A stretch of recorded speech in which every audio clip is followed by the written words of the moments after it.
Yep, I'm sorry, everyone. Good evening. It is 6 o'clock, so we're gonna go ahead and get started. Okay, so Commissioner Hope has agreed to lead us in prayer, followed by the Pledge of Allegiance with our Vice Mayor. Thank you. For those that'd like to participate, would you please stand and bow your heads. Dear gracious Heavenly Father, we thank you for the opportunity to meet freely and be graced with your presence. We ask you to provide us the ability to listen well, act with discernment and civility as it relates to all the city business this evening. We thank you for our staff, contractors, and participating citizens who share and give of their time to improve our community. Be with our government as we change leadership and pray for there to be common ground as one of their main priorities. Please provide them divine direction and grace as only you can deliver. We thank you for our men and women in uniform throughout the world who protect, defend, and maintain our freedoms at home in America. May we never take this for granted. Dear Lord, keep them safe. We ask you to remember you remain close to all of our first responders who provide our safety and well-being every day. May we remember as we demonstrate courage that criticism challenges it, threats, and quickens it. As we focus on courage as our inner strength, our presence of mind against odds, a determination to hang in there, to venture, to persevere, it is courage that allows us to withstand all hardships. And may we rely on the grace of your words in Philippians chapter 2, verse 20. May we eagerly expect and hope that we will in no way be ashamed, but will have sufficient courage so that now, as always, Christ will be our exalted in our bodies and within us, whether by life and or by death. In your holy name we pray. Amen. Amen. Pledge of allegiance to the flag of the United States of America and to the republic for which it stands, one nation, under God, indivisible, with liberty and justice for all.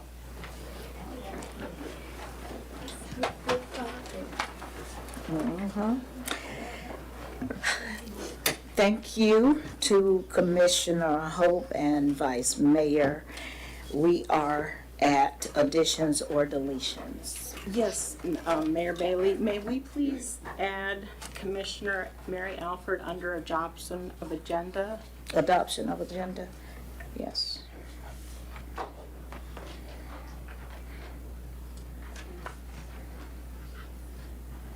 Anything else? That's it. All right, any additions or deletions or comments by the commission? All right, then, with the change, do we have a motion for the adoption of the agenda? So moved, Madam Mayor. Thank you. A second. We have a motion and a second. Motion by Commissioner Hope, second by Vice Mayor. Any comments from the commission?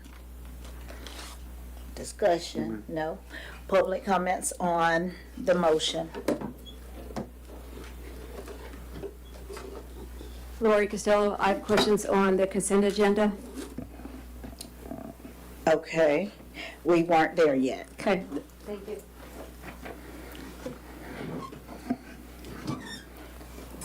All right. Seeing none, let's go to a vote. All in favor of the motion on the floor signify by saying aye. Aye. Aye. Opposed likewise.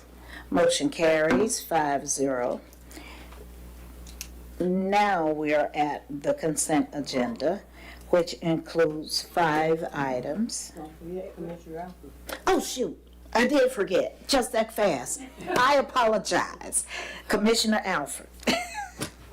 And I was looking at your name, still forgot. I thank you so much. I'm so sorry to disrupt the agenda for your meeting, but I have another engagement tonight. And I just wanted to report to you about what we discussed today in the county commission meeting. We've received a letter from an Archer citizen that had asked the county for assistance for the city of Archer for accounting services and for planning services. And that started a larger discussion with the county commission. And I don't know if any of you were able to watch that, but it was a pretty robust discussion. And at the end of the day, there was a motion. And the motion was that you will be receiving a chair letter, but this offer that we are making is already in force, but you will be receiving a chair letter to make it official, asking for a couple of things. First, if you wouldn't mind sharing with us any of your conversations with the state about the state of the city, because we believe it's in Alachua County's best interest to help the city of Archer maintain their charter and their financial good standing and all the things that make the city of Archer a good thing. Mm-hmm. And so we will want to be, in that, make sure we understand what the state is providing so we don't step on their toes. And then secondly, we would like to offer basically whatever help you need. If you guys want help with something, we can help you provide that. But what we need is, we can't get a letter from a citizen asking, we need to have that letter come from you. So we need you to make a motion and ask for our help in an official capacity. And if we can save you money by providing any of those services, we stand ready to do that. We really care about the city of Archer and the citizens here. We care about your charter and maintaining your town, and we understand you're in a bad place. This happened to Hawthorne some years back, and we stepped in and helped Hawthorne too. So, and now they're doing okay. So we would like to do the same thing here. So watch for that letter, but in the meantime, if you would like to have our assistance with anything that we can provide, and we have a good range of services at the county, please just put it in a letter and send it to us, and we'll approve it and move forward. So, so that's just what I wanted to share, and I'm sorry I had to disrupt your meeting, but No, you're fine. I had to leave. Do you have any questions for me before I go? No, I don't. Thank you again. I know recently I reached out to the commission, and they did provide some services. So I do believe that they will provide additional services. Yeah, every commissioner nodded their head in agreement as well as voted for the motion. So I can't imagine that that there would be much that we couldn't help you do if you needed the help. I just don't want to see you have to get further in debt trying to get yourself out of a hole. Right. I've been there personally, so I know what that's like. So y'all take good care, and best of luck, and thank you again. Thank you for being a resident in Archer. Yes, no Thank problem. you, Commissioner. And relaying the message. Madam Mayor, Yes. I'm going to make a motion that we reach out to the county, asking them for any help they can give us. And Deanna can do it on behalf of the commission. So that's my I motion. second that, Madam Mayor. All right, hold on. I have a motion by Commissioner White and a second by Commissioner Hope. Any commissioner discussion? No? Public discussion on the motion? All right, seeing none. Excuse me. I have a question. I want to make sure I understood the motion in a second Okay, before I ask my question. okay. Can Do you you- tell me what it the- is again? Yes, The motion was to reach out to the county for any help they can give us on anything we need. Okay. And Vienna will author the letter and on our behalf. Okay, and it was second, right? Yes, ma'am. The only discussion I want, Madam Mayor, is this, Commissioner. I think we need to get the county involved to do a forensic accounting. There's a difference in, and I'm sure I'm not trying to be funny or anything, there's a difference in accounting and forensic accounting, excuse me.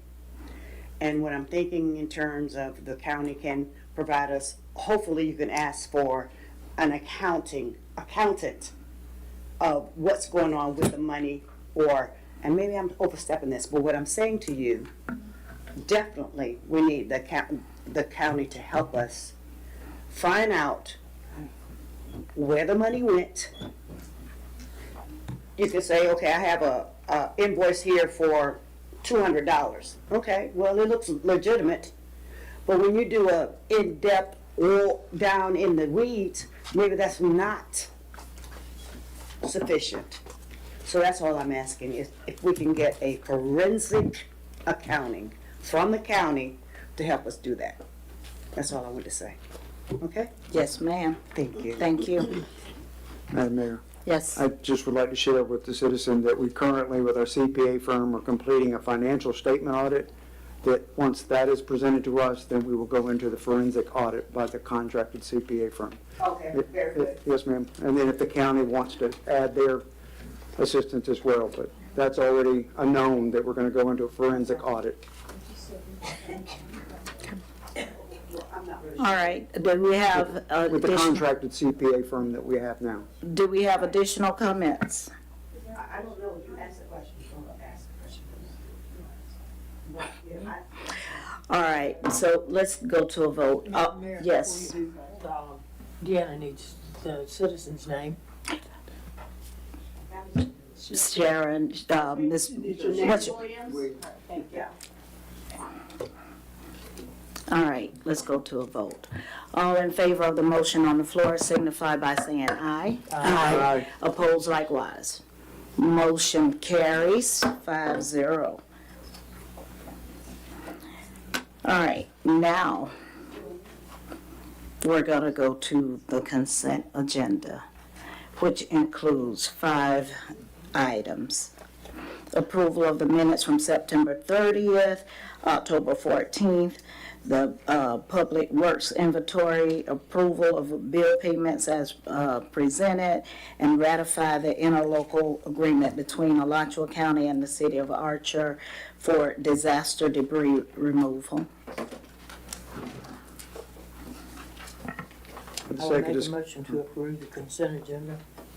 for the sake of discussion, I'll second that, Madam Mayor. Thank you.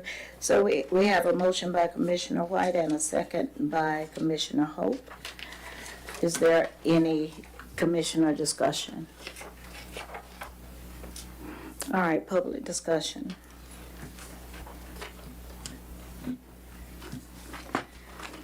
Karen Fiore, I have a question. Maybe I'm out of order. The transaction list, is that what you just approved in your consent agenda?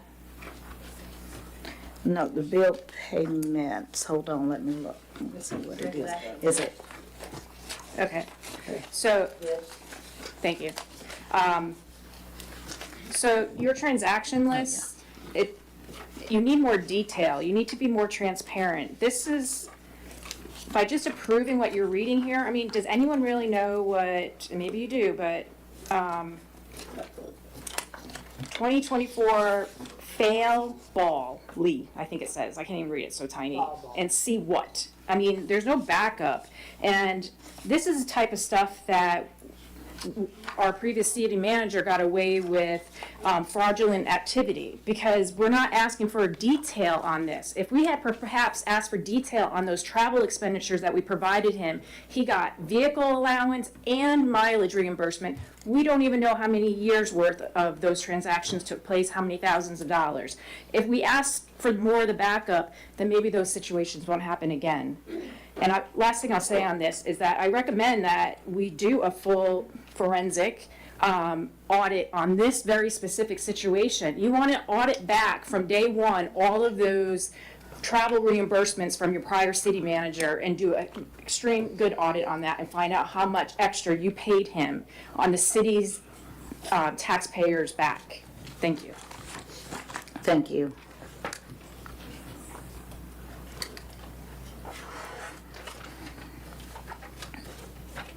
Can we ask questions on anything in the consent agenda, or, okay. So, to piggyback on what Karen said, the manager grossly exaggerated on his travel forms to the attorney's office, to Alachua, the city of Alachua. I mean, you name it. Yeah. You know that I get a lot of stuff, and I know a lot. And it has been horrible. I'm going to wait until citizens' comments to say more of what I have to say. But I had a question on the bills. Did we not pay any fuel, credit card, or phone?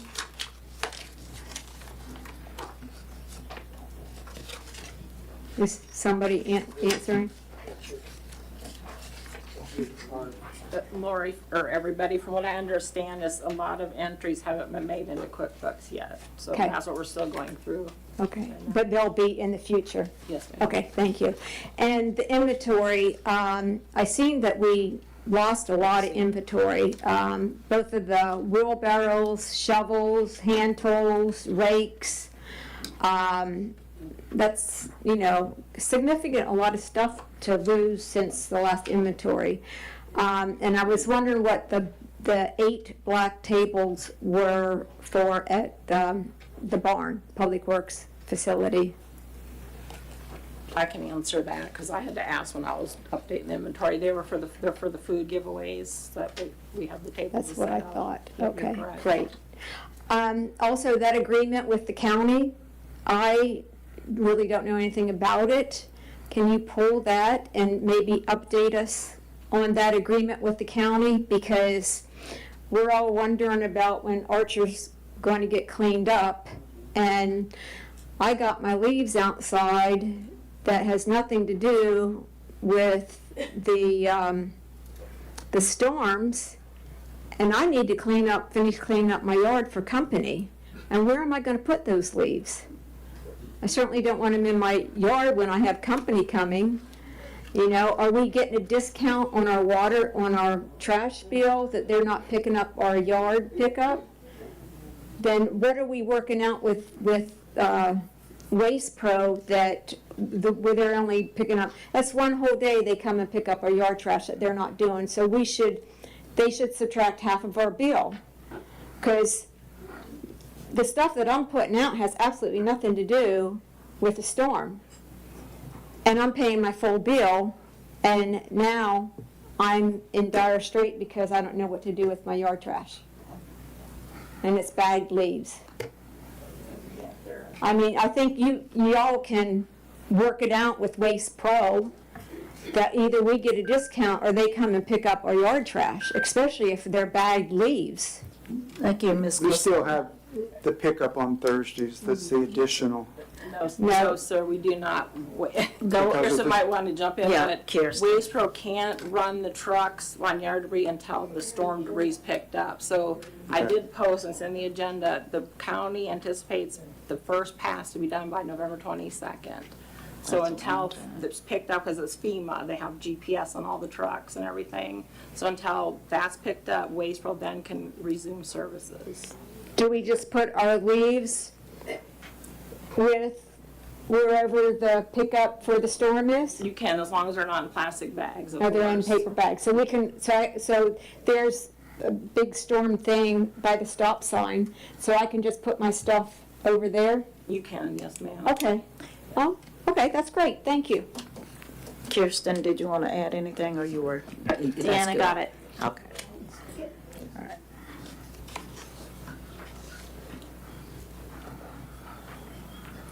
Good evening, Roberta Lopez. I'm looking at the bills, and I have a problem with combining bills. For example, Cindy and I went over this so many times.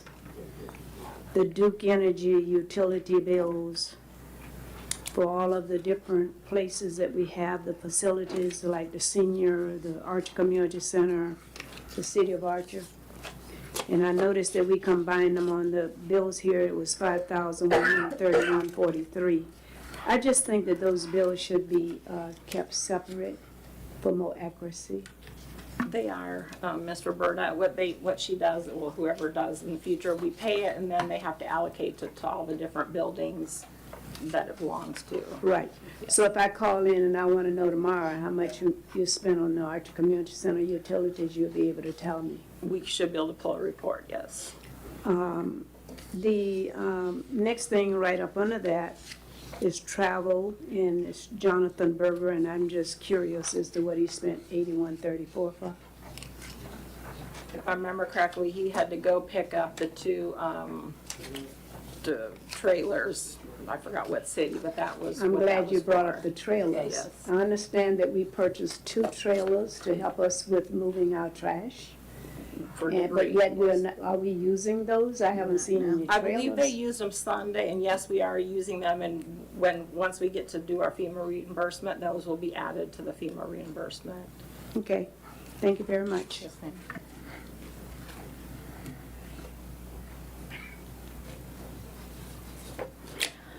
All right. Any questions, any further comments, commissioners? No?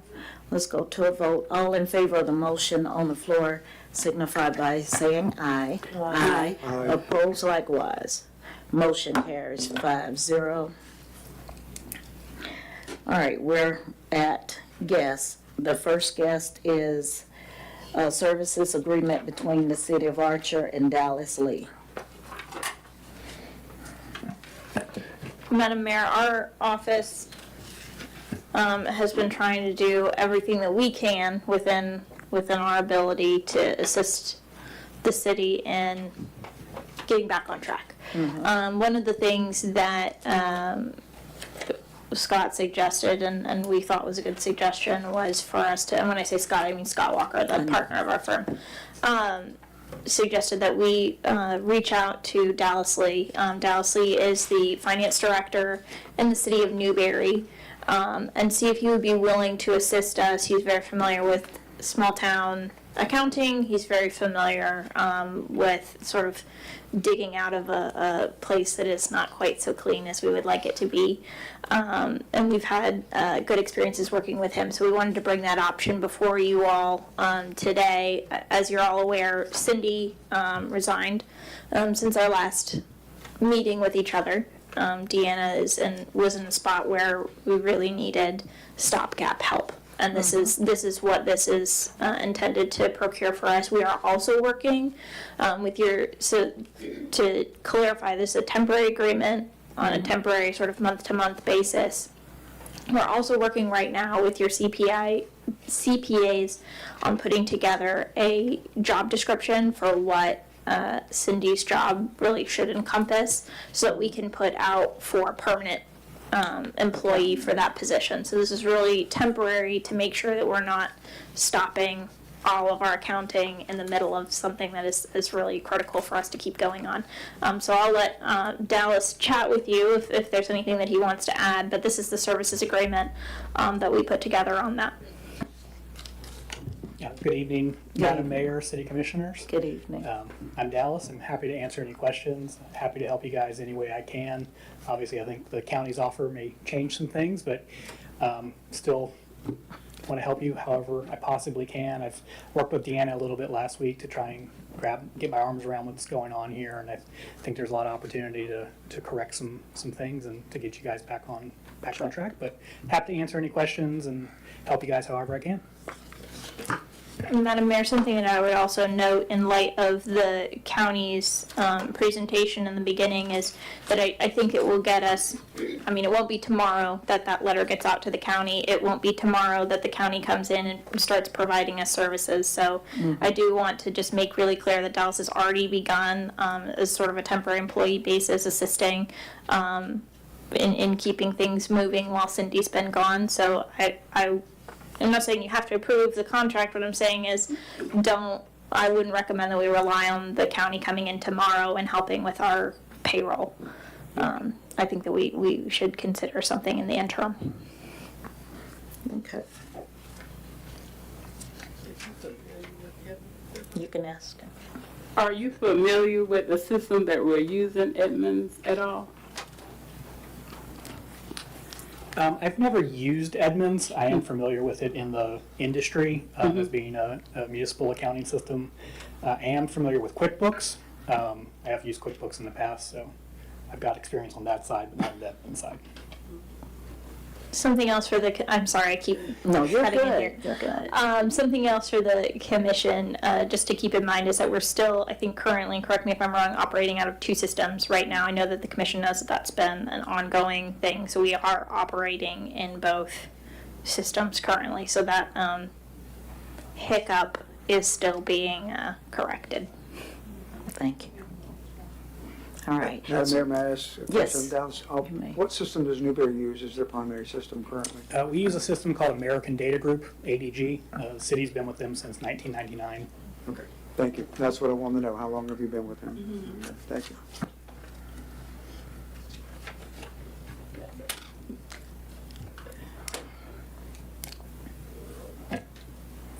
Madam Mayor, I'm looking at $95 an hour. And that's probably good for an accountant, I don't know. But I'm looking at $95 an hour in the shape we're in. And we do have another option. Karen Fiore does the same thing you do. Am I correct? No, we're on different positions. It's basically, I mean, you would be able to go in and do the same thing he's gonna do. No? Yes, I could, but I'm not against what the offer is here. I think you need the time committed. And he's willing to do the time. I think he has more time probably than I do, but I do have a lot of questions. No, because both of you are only gonna be able to work Fridays and evenings, right? And that's my concern is, we're gonna pay $95 an hour when we've got a citizen that can do it. And she has reached out and she has gone above board. So I'm just throwing that out there.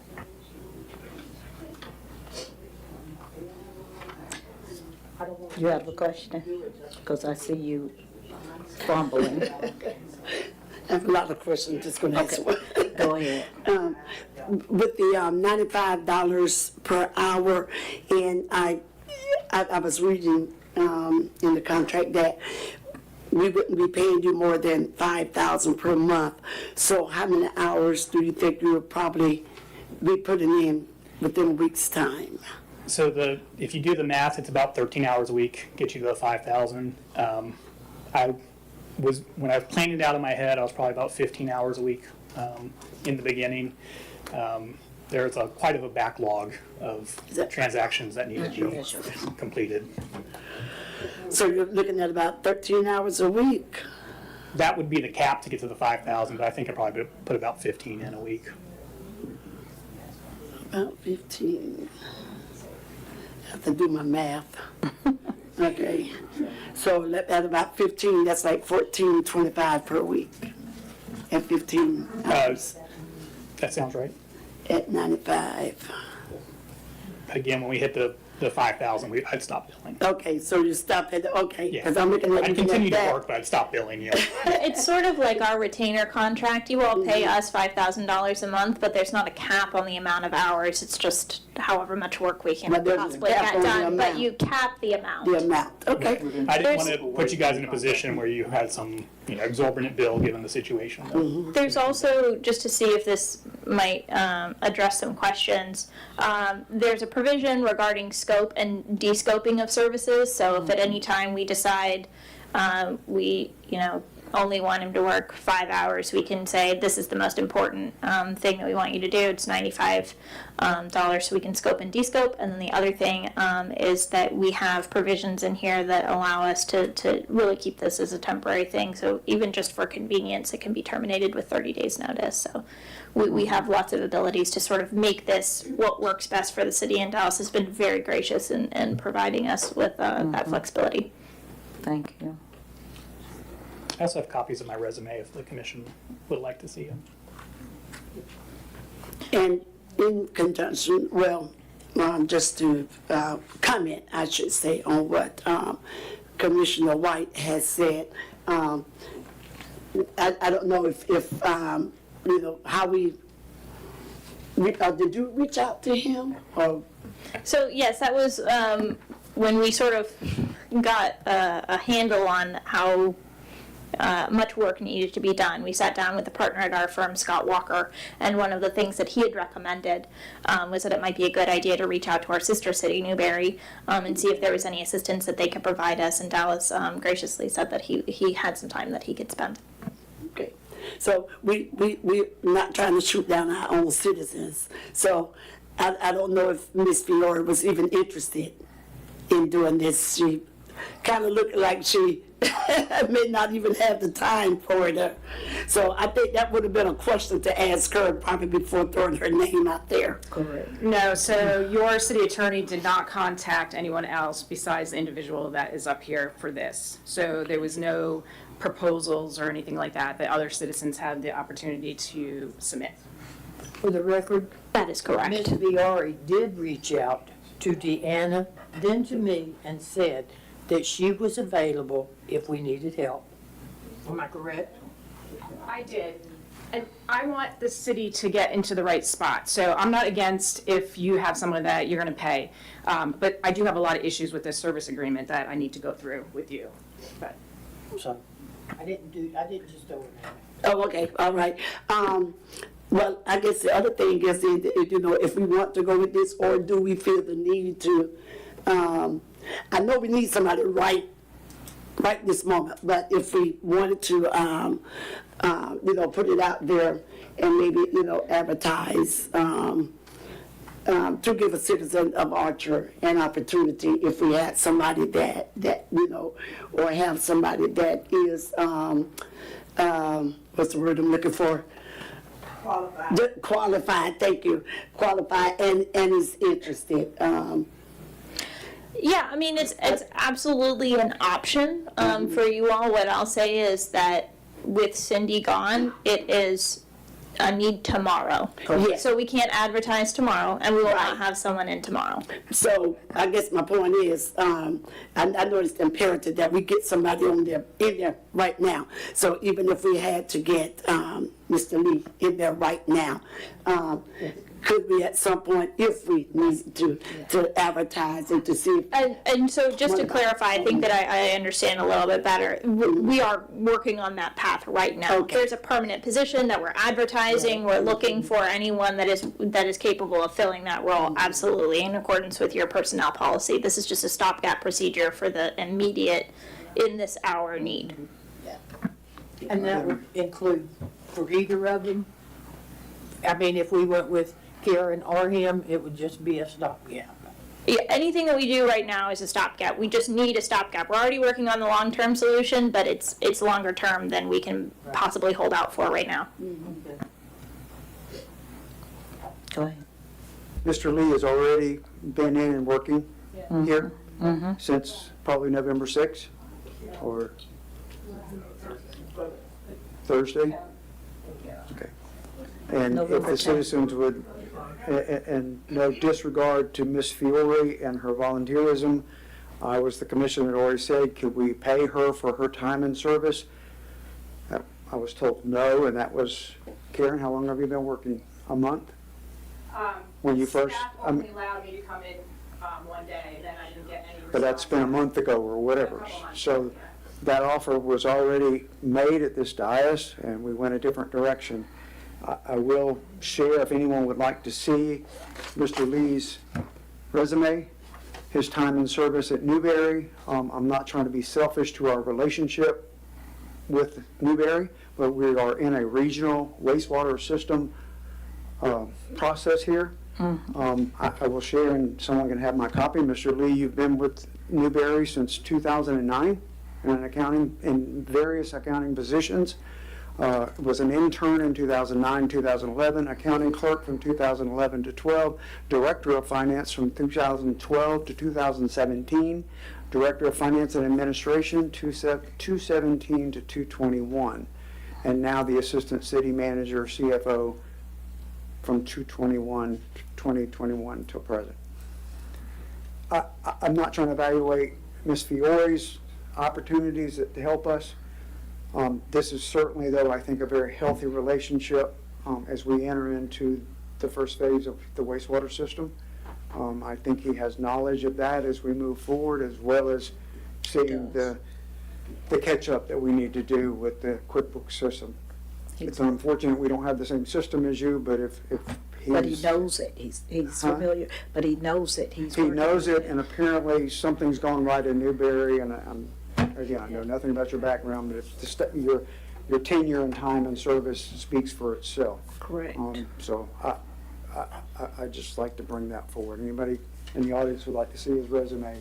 I think my opinion is that we need to move forward with Mr. Lee. That's my opinion as well.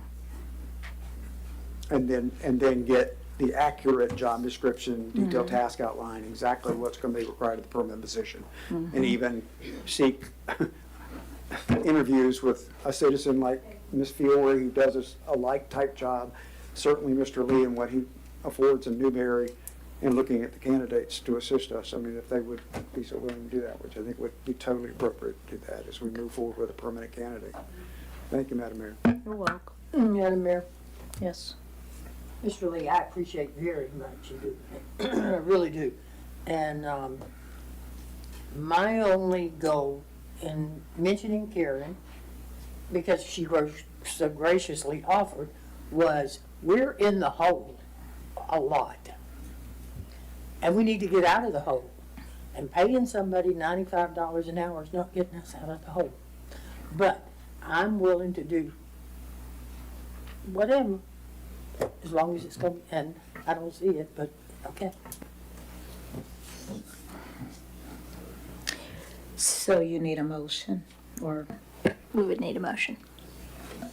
do we have? Madam Mayor, I make a motion to go into a contract agreement with Mr. Dallas Lee as the finance administrator in Newberry in his primary role, and assist us until we seek a permanent candidate for the accounting position in Norwich.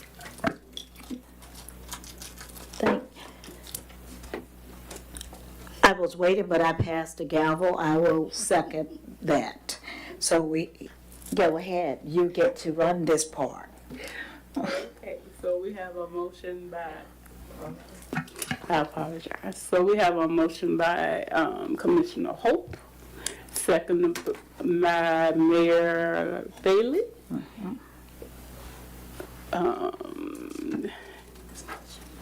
Discussion from the commission. Any other discussion from the commission? So I do totally agree with what Commissioner Hope said. He's already agreed, and he has already come in. It was also stated that he's helped to come from behind before. So I do agree that we need to go ahead and move on with the choice that we have. Madam Mayor, the only other, certainly open it up to the floor of the citizens. If Ms. Fiore has suggestions or things on the contract agreement or concerns, certainly share those with us this evening before we come to an agreement. Thank you. Any comments from the city, yeah.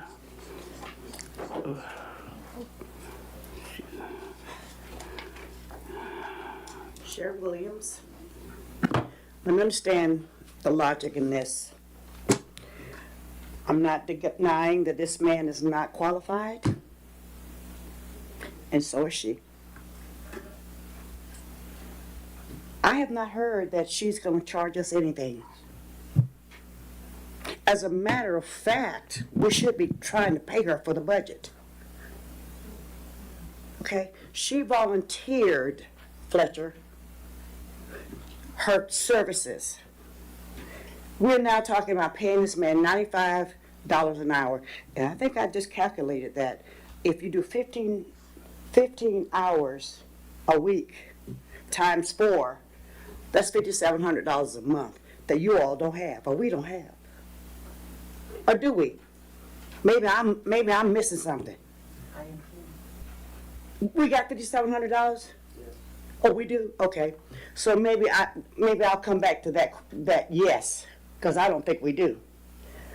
The point I want to ask you, why are we then considering paying someone when a citizen is saying that they're going to give us the same time as this man is going to be paid the same time? Well, I don't get that. And I understand you saying the qualifications. Well, let's do this. When you put your bid out there, make sure you get that bid of the accountant that did help Hawthorne get from under the same nonsense. I'm not saying nonsense as if it's trivial, no, because it's very serious. And I don't know that everybody knows how serious this is. But the point I want to make to you, you didn't throw this out there. This was a recommendation because of your company. Am I correct? Yes, this is just a recommendation from someone that we know. I understand, and I do understand we need to have this yesterday. This woman is saying, I'll do this for us. Free. So make that make sense to me. I just don't understand it. Let me ask, Madam Mayor, are we missing something? I haven't heard that. Oh, yeah, maybe Ms. Fiore can explain, Ms. Williams, because I haven't heard all of that. Let Ms. Fiore come and explain herself, because we haven't. Volunteered. This is not the first time she's volunteered. I need to come in and do the accountant work. We're just, it's no confusion.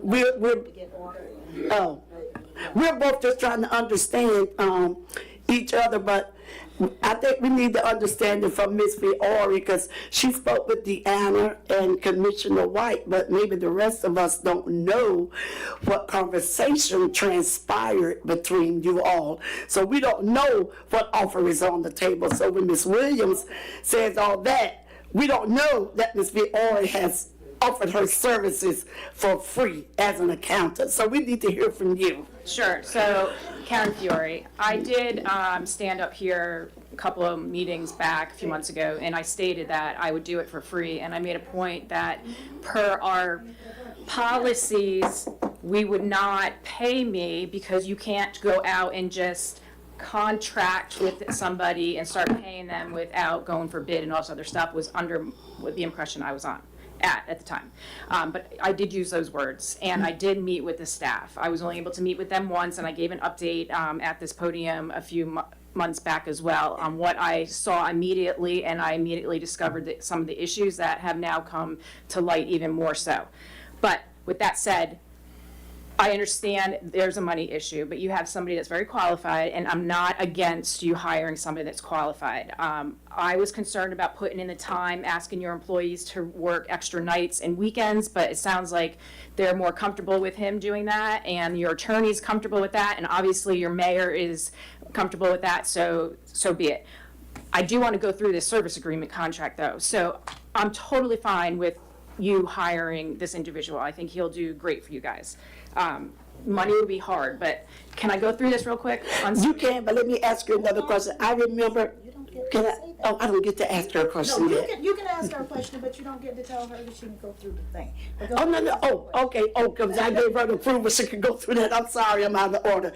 But I remember when you said those words to us beforehand. I hadn't heard anything since our accountant left. I guess that's my. Oh, I see what you're I think that's my. Is what I'm trying to understand. Since our accountant resigned, Yes. I hadn't heard anything I that did. you would be able to come in and do that job I reached out. to help us. That's what I'm trying to get to. Deanna, and I stated that I would even be willing to come in and help her with payroll, and that was over a week ago, and she responded today saying that she was fine at this time, so she didn't need my help.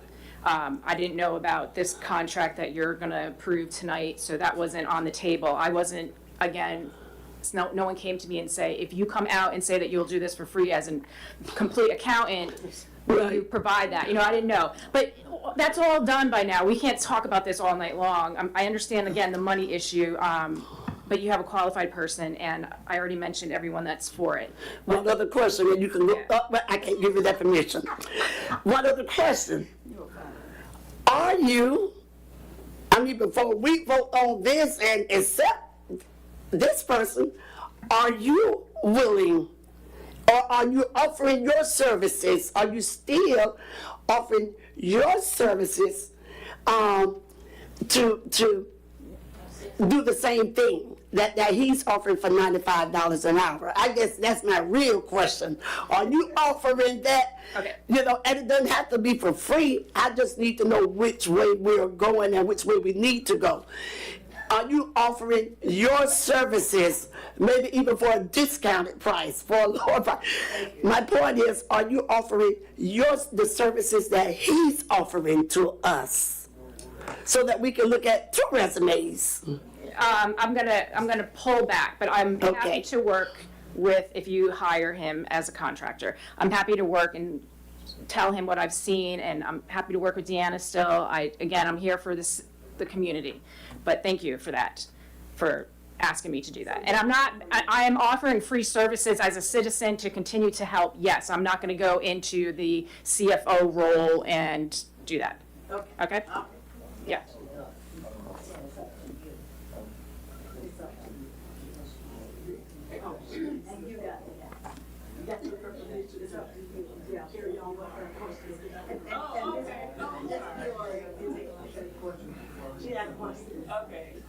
Can I go through this? Okay. So, this is a service agreement, and I'm already hearing. Chamber. Yeah. Yeah, we need to chatter this out where we can hear what Ms. Forey said. Okay. Thank you. I'll try to go through this quick, but the attorney may want to take some notes because I think some of my questions here are legit. Okay, so the service contract agreement starts on November 12th. The fact that the attorney is already stating that this person already came in and has started to work as an employee, a temporary employee, those are conflicting words. We need to be really careful what we're saying there. Right at the whereas, the very first one, the city can permanently until we permanently fill the position. But your section 12 of this agreement specifically states 1 year. So you need to add language there, or at the 1 year mark will need to be renegotiated per your section 12 of this contract. The next, whereas, it states that the contractor's proposal. Where is the proposal? Why isn't it in your backup? We should be able to see what this proposal was. And the proposal is not the exhibit of statement of work. So there should be 2 different things. Either get rid of that proposal, because I don't see a proposal, or change it to statement of work. If you move on to the second page, letter 2E, here it tells you again that it's an independent contractor, not an employee. When you move on to page 3, number 4, compensation and method of payment, section A, on the very last sentence of that paragraph, it states fee paid exceed the not to exceed sums set out in subsection 5B and 5C. Is that supposed to be 4B and, yes, 4B and 4C, so you need to correct that. Payment details, he's got to submit his invoices. Again, he's a contractor, he is not an employee. And I bring this up and really stress because now when we get to the resolution later on in the night, you have conflicting language again. He is a contractor, he is not an employee. Page 5, this bold section where it talks about your public record requests, that language needs to be cleaned up. It's very hard to understand what that's even saying. That's statutory. We have to have that exact language. That exact language. That is correct. The sentence doesn't flow in my mind, but if you say so. Okay. Again, section 12, it talks about the fiscal year in which the agreement executed, so you can't have a contract that exceeds past your fiscal year. So you're going to have to put that verbiage in there to be renegotiated in case it does go on for a year, because it very well might. You know, things go slow around here. Page 7, So the conflict of interest, I mentioned this, you're gonna put additional burden on your employees having to work later hours at night and on the weekends. There was no way that I, as doing it for free, would have been able to maintain my full-time job, drive all the way to Archer, get into the office before 6 o'clock and sit with Deanna and say, okay, where's all my passwords, where's all my documents, where do I find this, where do I find that? And then you're gonna leave me, and then you're just gonna assume that I'm gonna, work for the next there's no overseeing of that employee contractor at that time. So that was a little concerning part. And then the only other thing I would add to this, on your Exhibit A, the statement of work, I would add that he gets started on the 23 and 24 audit. So last I spoke with Cindy, she was supposedly already submitting all of the 23 needed documents to the auditors, and 24, nothing was even in the system, so I know that needs to be completely done from scratch. But I would ask that you add that to your Exhibit A so we don't lose sight of that. Thank you. All right, Vice Mayor. There are just a couple of things that I want to clarify because I think it cleans up some of the questions. As you all know, Cindy didn't resign today. She resigned a little while ago. Deanna, under her powers as your interim city attorney, has the ability to hire on temporary employees. That's why in the whereas clause it's mentioned that he's worked as a temporary employee. That's how we're able to start. We were able to get him moving so quickly. So hopefully that clears up a little bit. The next item, there was a referral to a proposal. The proposal was verbal. It was through our conversations because we had called Dallas when we decided to reach out and see if he was available to assist. And I will make the corrections to the Section 5 rather than Section 4. Any other public comments? Lori Costello, it would seem like hiring him from Newberry would be a conflict of interest, seeing that we're under contract with the sewer system with them. That's not conflict of interest? It is not. Okay. The other question I had, so who gave him permission to start before the commission even voted to hire him as a temporary employee? The commission does not need to vote to hire him as a temporary employee. That's in Deanna's power. Okay, okay, okay. And that motion was made prior to that she had the authority to hire temporary Okay. and to lift the firing and freeze. Karen, I mean, she, I can't say good enough about Karen. She balanced the budget within days. She has brought so much insight to the city. I do not want us to go back to the same old way that we're doing bills and stuff like that. Just like she said tonight, you look at the thing of bills, there's nothing attached. It will have numbers at the end. I've complained about that for years. I want this, I want that, I want that. What does this mean? It's like, how can you even approve the bills when you don't really know what's there? And it's been done like that for so long. Karen really brings that new insight that we desperately need. I mean, desperately need. Let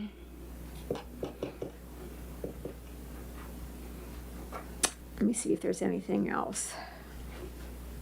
I just would love to see our accounting done in a more professional way. Okay, that's what we really need. It has been done, excuse my French, it has been done half-assed for so long that y'all just have gotten used to it. And it's not the right way. Okay, thank you. Thank you. Any other public comment? Don Hanchy, resident. I just have one comment. The offer from the county, doesn't seem like there's enthusiasm from the commission to take them up on their offer, and we're assuming that it's gonna take time. It sounded like when the offer was made that it's a done deal, they're just waiting to make it official with a letter. If we called them tomorrow, Miss Mayor, they would probably engage us. So we don't know what services and how in depth they're gonna offer. So why would we approve something tonight when we don't know what we're getting from the county for free? And we can find that out tomorrow very easily. And I'll leave it at that. Madam Vice Mayor, if I can. Go ahead. I think that this commission very quickly jumped on the offer from the Board of County Commissioners. What I will tell you is that, in my experience, there's a difference between saying, we'll give you anything you want, anything that you need, and coming to a determination on what that actually looks like on a daily basis, and that is not something that, in my experience, you can work out in a day. So I believe that the county 100% is true to their word and will give us as much as they possibly can, but I also don't think that they'll send over their entire accounting team and not have any accounting for themselves if that's what we needed. So I think that, you know, there are logistics and details that still would need to be worked out. Okay. All right, Ms. Jenkins. Okay, I'm going to make it very quick and brief. I have been attending meetings for many years. I have watched Archer go through at least 7 city managers. And some of the people that's here talking now were board members or commissioners during that time. But you're here now criticizing. What happened? You're worrying about spending money to hire someone who is capable. In order to make money, you got to spend money. And I know for sure this young man is very capable because he works with Mayor Jordan Marlowe, who is the mayor. If you watch Newberry, I follow Newberry all the time, and they are making progress. They are rocking and rolling. They are moving things.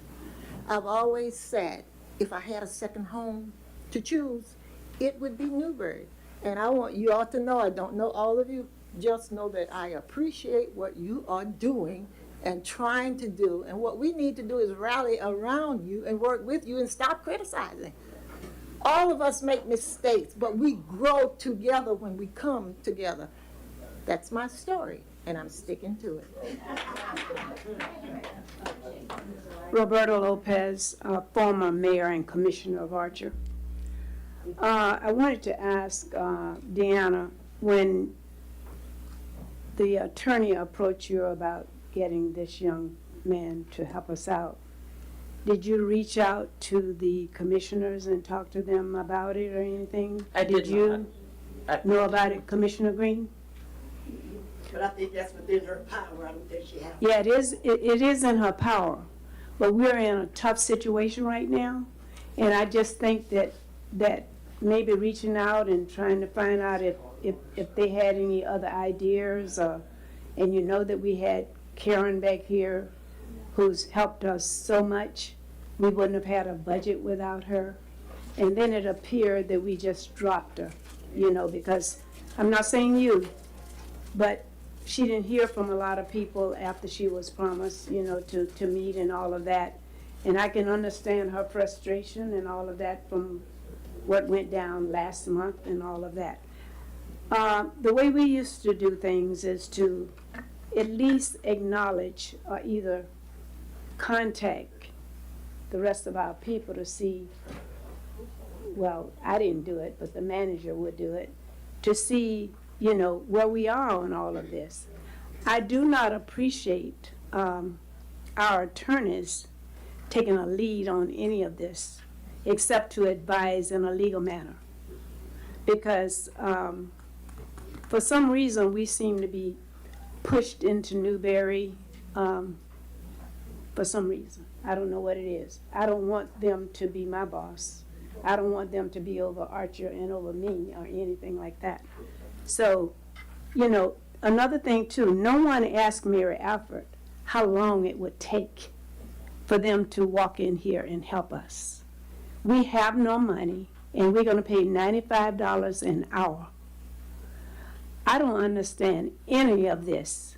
And some of you really got us into this predicament that we're in now, and now you're gonna put us further into a predicament by paying $95 when you've got a woman who said, I think she said, didn't you, Karen, that you would be able to do the same amount of hours as he? Free. Is that what she said? Is that what you said? We took the free off the table, we're done with that. Oh, so you're done with that? Well, that's fine, it's off the table. But it just seemed to me that $95 an hour is a lot. Maybe you can ask him to reduce his costs.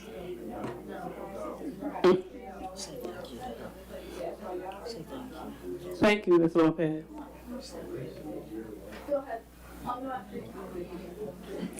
Hello. Hi, State your name. Linda Kosicki, resident. Have you ever heard that too many cooks ruin the soup? My daughter has been working here for many, many years.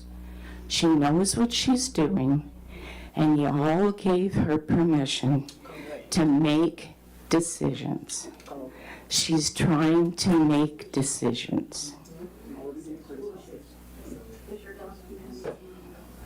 Okay, I'm just going to leave it at that. Thank you.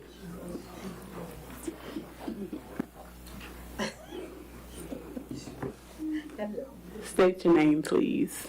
Hi, my name is Amy Trask. So I want to echo a little bit of what Ms. Jenkins said before me. One thing I love about Archer is that y'all stick together. You know, I've gone to so many community events. I participated with my kids at the bike giveaways during the Christmas celebrations. Some of the happiest moments that my kids and I have been here in Archer. Some of my favorite people in the world live here in Archer. And I'm so disappointed and disheartened that the last few meetings have been filled with such hostility and aggression. We've got enough of that in the world. Can we not bring it here? Mm-hmm. I've seen individuals pointed out. I've heard accusations thrown. I've heard individuals personally slandered. It's not acceptable. And at the end of the day, y'all are officials and you have a position of authority in which that respect is earned and warranted. And likewise, I appreciate that all of you have taken the time to listen to the concerns in the audience today. I heard a lot of great points mentioned. I heard a lot of great concerns that should be considered. I think transparency is key. I think that Mr. Lee could do a phenomenal job. And I think as long as we are being transparent with where our funding is going, I don't think that a lot of the concerns that have been brought up will be repeated. I think the concerns will be alleviated.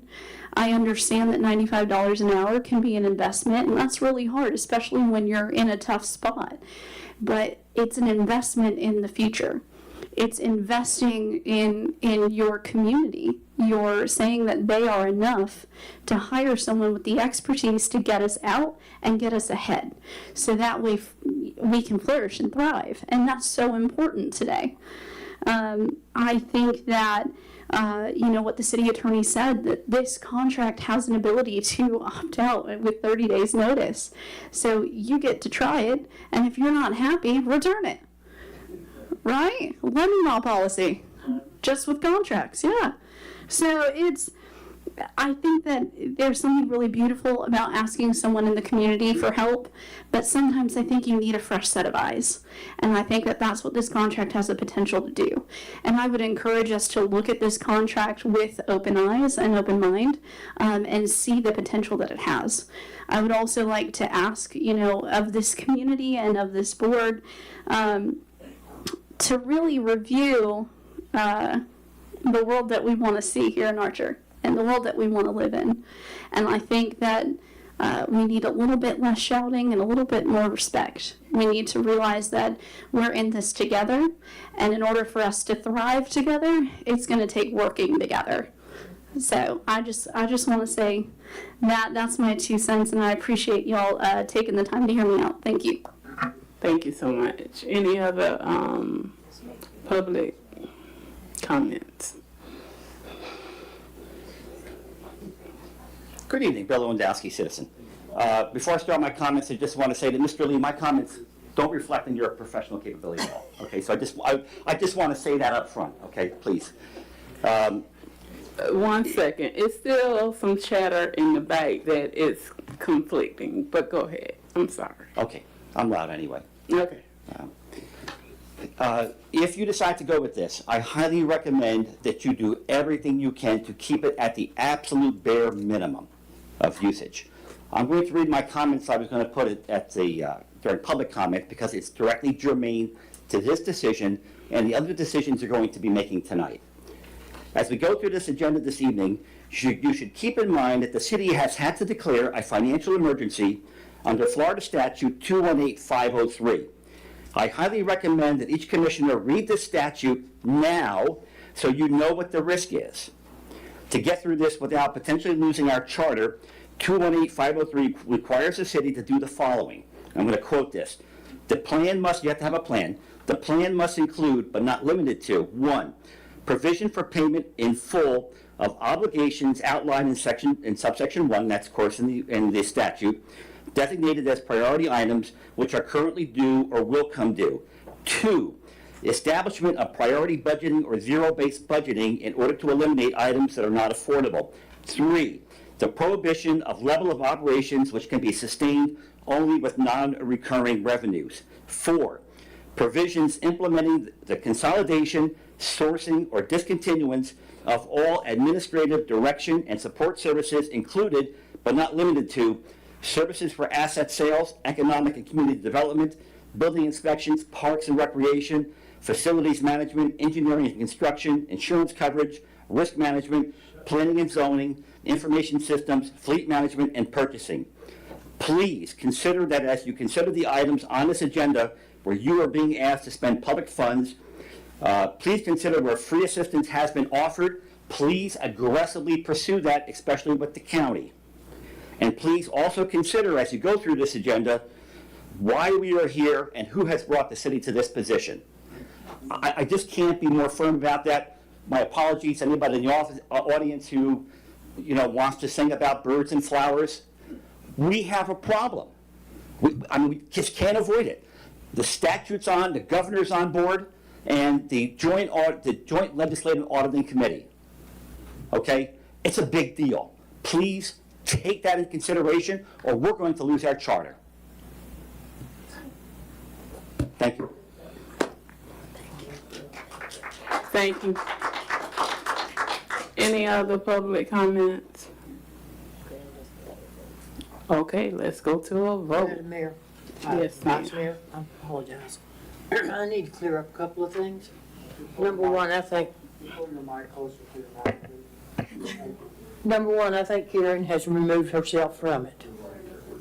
However, the county hasn't, and I'm all for bringing Mr. Lee in here interim till we get the county on board. I do need to tell Mr. Lopez, Danielle reached out to me, gosh, this went about 3 days ago, I think. It was Friday morning, and told me what was going on, and I'm sure it's because of Karen, but they have been doing a lot behind the scenes, and I do appreciate it. I really do appreciate what our legal team has been doing. And I have nothing against Mr. Lee. Don't know him from Adam's house cat, so I don't have anything against him or for him or nothing else. I'm just at $95 an hour and us in the hole as much as we do. And Commissioner Hope, you can say we do have it. We don't have it. We're in the hole. And as long as we're in the hole, we don't have any extra. However, I'm willing to move forward.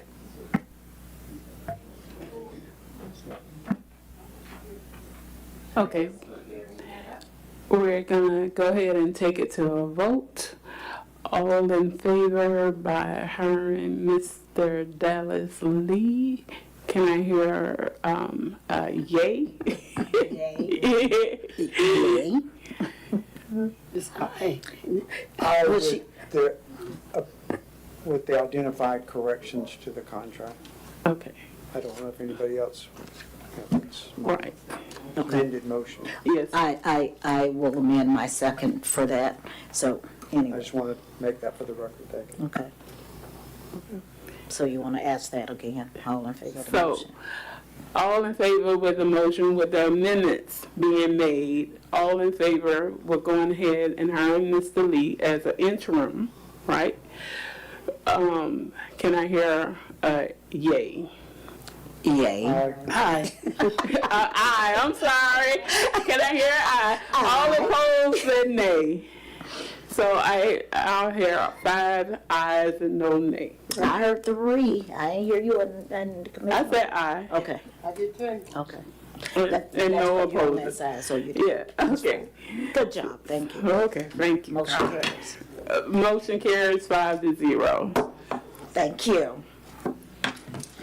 All right, item 2, it says Kimley-Horn project update. Hello. Hi, Kim. You know what? It doesn't say a person, it just says the company. My bad, I was Yes, looking ma'am. for Felicity. Good evening, my name is Nathan Dodge with Kimley-Horn, one of the engineers on staff, the one working on the community center over at Maddox Park. Felicity was unable to be here, so I was trying to get some details ahead of time, so I will do my best to answer any questions. Starting with the water project, that one's fully funded, completed with design. They're just working on some DOT comments. They'll get that one back in for responses. The wastewater project is final with design on the master lift station and the phase 1, and they're just working on the DEP permit, so that'll be filed for submittal. The community center has also been completed as of the site plan portion, August 30th. That was submitted to the city and to water management, and we've received the first round of water management comments back. Most of the 2 outstanding right now are application fees and surety construction. We haven't heard anything back from the architect team or anything like that, and we've filed the last request for the deadline extension for the grant. So that final deadline for completion of construction is June 2025. So the clock is ticking on that one a little bit, but I'm happy to answer any questions to the best of my ability. If I could interject on it is in my manager's report, so interim city manager report, on the Holly Hills Community Center, staff is proposing to withdraw from the project at this time. So, yeah. Nathan might be able to speak a little bit more to it, but in reviewing some things that are occurring, we only have the building quote. I did get one. That's where we're at currently.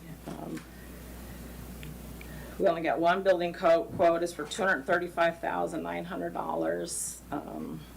We only have funding of $333 for the whole project. And the contractor that we did, but they pulled out at the last minute, was saying it was going to be a $2.3 to $2.5 million project. So we aren't even to the $1 million that we needed to begin with. So I guess we'll probably need to discuss it because we don't have the $235,900 to purchase the building, and then we have site work, Kimley-Horn, we have Gator Sketch, they're owed monies. And if we did, we've already looked at if we reduce the grant scope, it's going to reduce our grant funds. So it's kind of like we're stuck in a loop on completing the project. So if everyone wants to think about it, ways we can make it move forward, but I don't see it at this time. Madam Mayor, if I can interject just briefly, one of the things that I really want the commission to keep in mind, hopefully the public to keep in mind too, is that right now, what you are going through is akin to a renovation of an old house. So Deanna and my office and your staff are digging in to every single area we can find. and trying to figure out, beyond Deanna's regular scope of work, beyond our regular scope of work, trying to figure out what the problems are. And every time you remove a board or you take out a wall, you find something. So we keep finding things. And so I know that, well, I'm anticipating that there are going to be questions. How did this happen? How do we fix it? Where do we go? We are working every day as hard as humanly possible to get you a sense of, one, where we are, so what the problem is, and two, our options to fix it. And it's not an overnight process, but I can assure you that we are working hard, and it can feel like there's not a plan, and it can feel like there's not a sense of it, but we're better today than we were yesterday, and we'll be better tomorrow than we are today. And we'll keep trucking along until we figure out what the problems are. But the first, it can, and that's what I anticipate. I anticipate that it feels like every time we come back to you, it's another issue, another issue. But keep in mind, these issues already existed. We're just finding out about them, which is step one to being able to fix them. So we are working on it. We won't have all the answers that you want tonight on probably anything. But we are going to have as many answers as we possibly can every single time that we meet. And we're working on all of these all the time. So to the community center project, this is something that we just have been working on and sort of figuring out where exactly we are in the process. There are a lot of things that have not been done the way that we would do them in the future. So we're working on figuring out what those are and moving forward. So I just don't want it to I don't want anyone to direct a question or an accusation toward Deanna that we're not working on things, because we are. Madam Mayor, I just have a question, just in review with Ms. Altop. We needed $1 million. We have $853,000, and we certainly don't have that difference as we talk about monies. So this is not rocket scientist. The other concern I've always had, and I hate to pull a community project, is we certainly don't have an O&E plan for how to maintain that community center when it opens in June of 2025. There is no plan. And the worst thing that I could be concerned about, as we have certainly had the loyalty and individuals volunteering like Ms. Lopez with our Archer Community Center, is to have another community center not taken care of. As much as I hate to take a gymnasium, enclosed basketball, and those dreams and visions we have, we cannot afford this.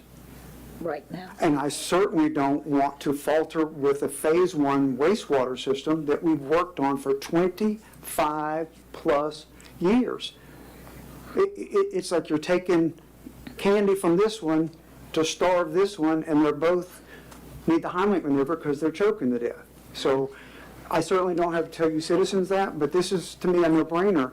We need to stop that project immediately.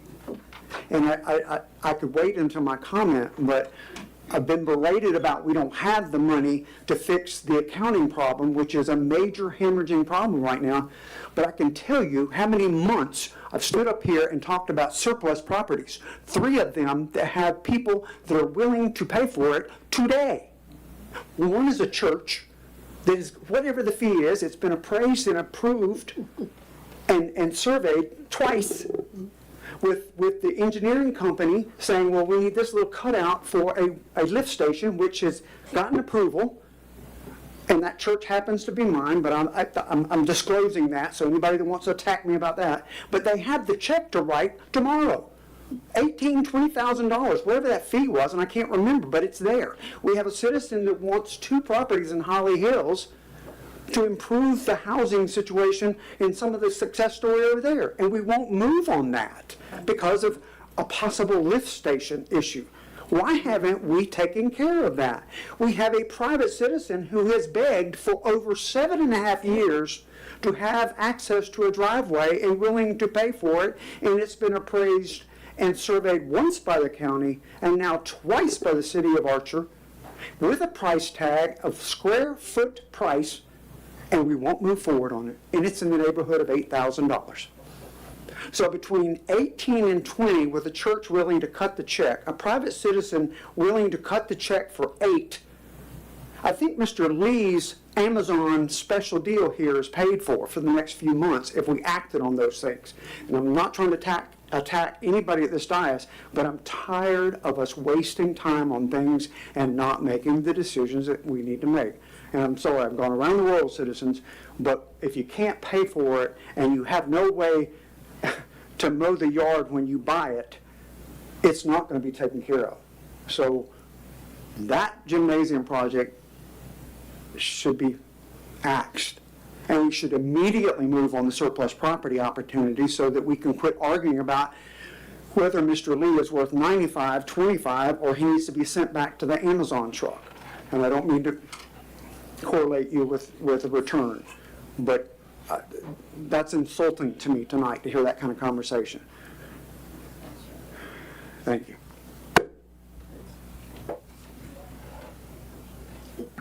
Any other commissioner comments? Okay.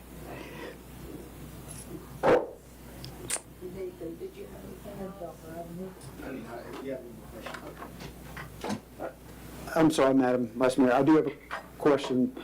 Just at 30,000 feet, where are we with the first phase wastewater project? At 30,000 feet? Oh, what are we waiting on? It's the DEP. The fee amount, you're asking? Have we determined what that monthly fee service is going to be, or are we still waiting until February, March to hear that number? I'm sorry, Commissioner Fletcher, I don't have that information. And I'm not trying to put you up against the wall tonight for that number, but I know we've had Felicity working with us and talking, moving that forward in the calendar, and I just, So let me say this. We met with Newberry today briefly. Okay. And we are making plans to visit Tallahassee together to get some more information and petition. So, yeah. So we don't have those fees yet. We were told that our portion of the project is like 14.6%. Yeah, percent. But no, we don't have those numbers yet. I don't even remember if Newberry had those numbers for themselves yet. But yeah, so that's where we are. Thank you. If you could just update us next week. So hopefully, yeah, that's what we said, that we were gonna try to go next month. Thank you, Madam. Sometime next month. And I'm sorry, were you saying your portion for the treatment plant with City of Newberry? Or to the citizens? No, I was aware of the 14.2% of the total package, but I understood Felicity was working forward on these meetings that you're now talking about to petition to get a concrete number so that we can get it back down to what is the monthly rate. Yeah, the meeting Madam Mayor was talking about was just solely on the treatment Right. with the city. Okay. Yeah. All right. And that, I'm sorry, but to me, that's our priority one project of all our projects. So besides the accounting, correcting with Mr. Amazon Lee. And just another caveat with the community center, those plans are site ready and buildable. Okay. And they're yours, they're your property. So, whether funding comes down the line and you get this figured out, I mean, those plans are already ready to go. So, And they've been approved? we're in the first round of comments, but it's just permitting fees. Okay. And yeah, application fee and a surety of construction, but if the project doesn't go forward, then I would Okay. recommend moving forward with that. Thank you. Thank you. Thank you, Madam Mayor. All right. Okay, so we have Ms. Lopez for a fee waiver request for February 22nd. Archer Community Center, a tour of our history.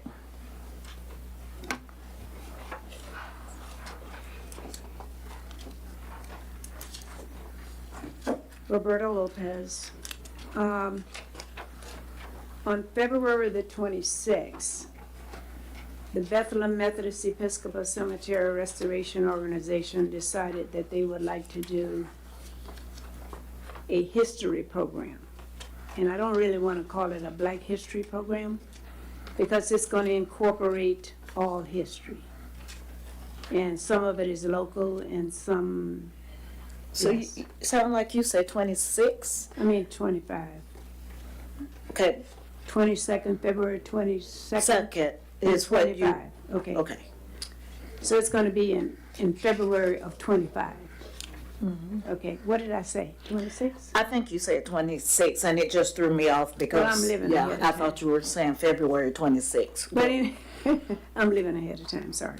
But anyway, we want to do this so that we can bring not only the Archer community together, but also others. And like I said, it's gonna be an incorporation of not just Black history, it's gonna be all history. That's why we're saying a tour of our history. And I think it's gonna be quite interesting because we're gonna have PowerPoint presentation along with a speaker. We're gonna have a number of displays around the community center so people can see pictures and things like that. And we wanna also, get our children involved as well. So I'm asking for you to just waiver the $300 fee for the first 4 hours, but our organization would like to pay for the additional hours because we're asking for 7 hours of $150. And the reason why we want to do that is because we feel that it would help with the, that should pay for the utilities. We also want to use, and I hope I'm not starting something, we also want to use the sound system as well. If you notice the 2 pages that are in your package, this is a design, this is a breakdown from the old one, and we simplified it. We just don't have the guts to go with it. But Ms. Del Maletti, who worked on the Archer Community Center, and I spent about 4 hours to change this to make it a little more simple. And Deanna agreed to finish it up. And also she agreed to revise the brochure. The brochure is revised. Okay, so it's revised. Yes, yes. So another thing I wanted to ask is not only for your approval for this, but also there are a lot of people in Archer who want to volunteer their time.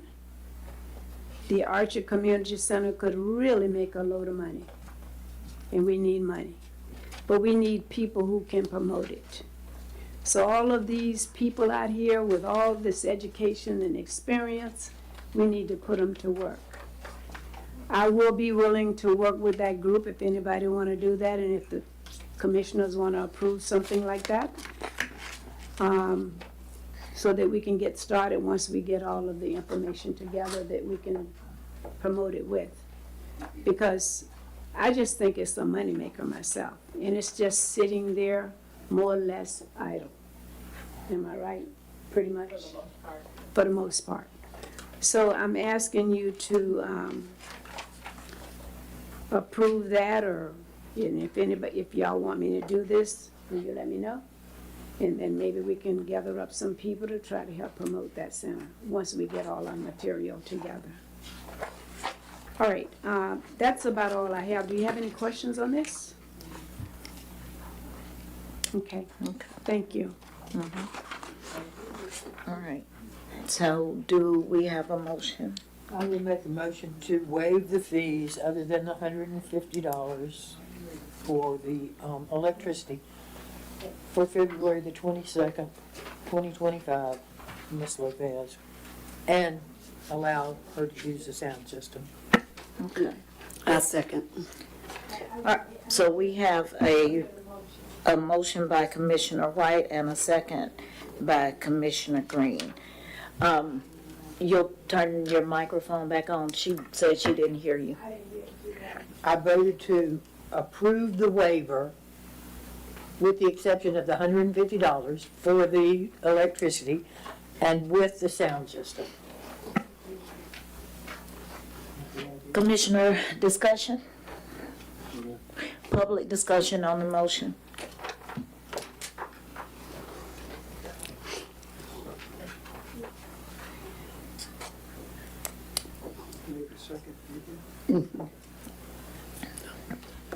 Patricia Wiggins. I'm the Vice President of the BEMECRO organization long name. So anyway, I just want to thank you all for approving that because history is so important. And so anytime that we get a chance to spotlight history, I think it's a good thing. So thank you all. Yes, ma'am.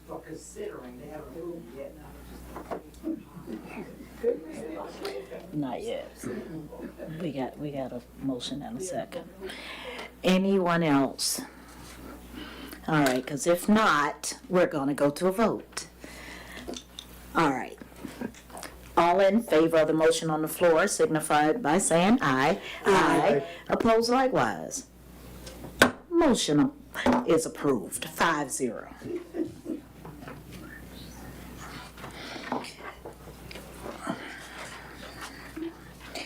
All right, we are at public announcements. This is the time to make your announcements.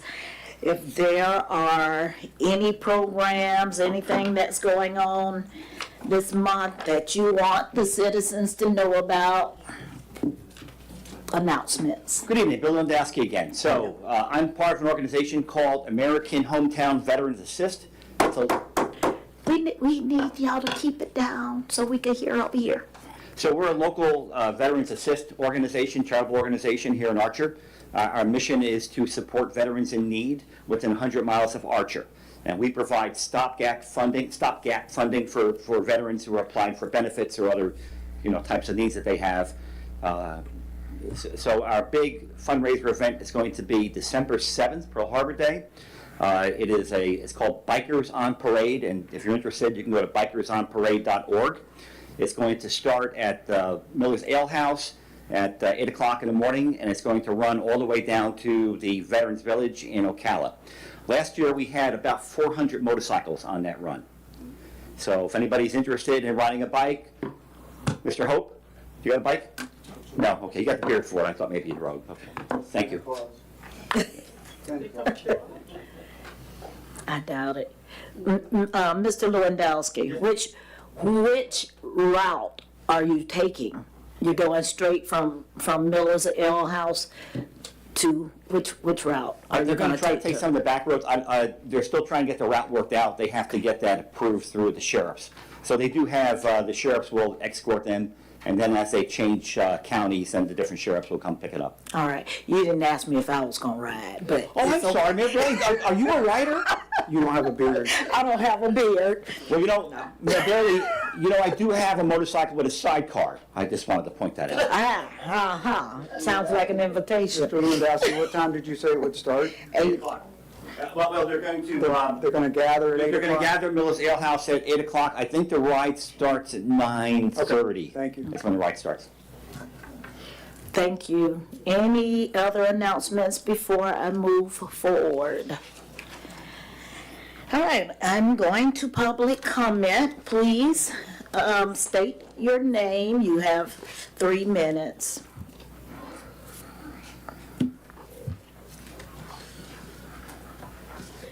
Lori Costello, citizen.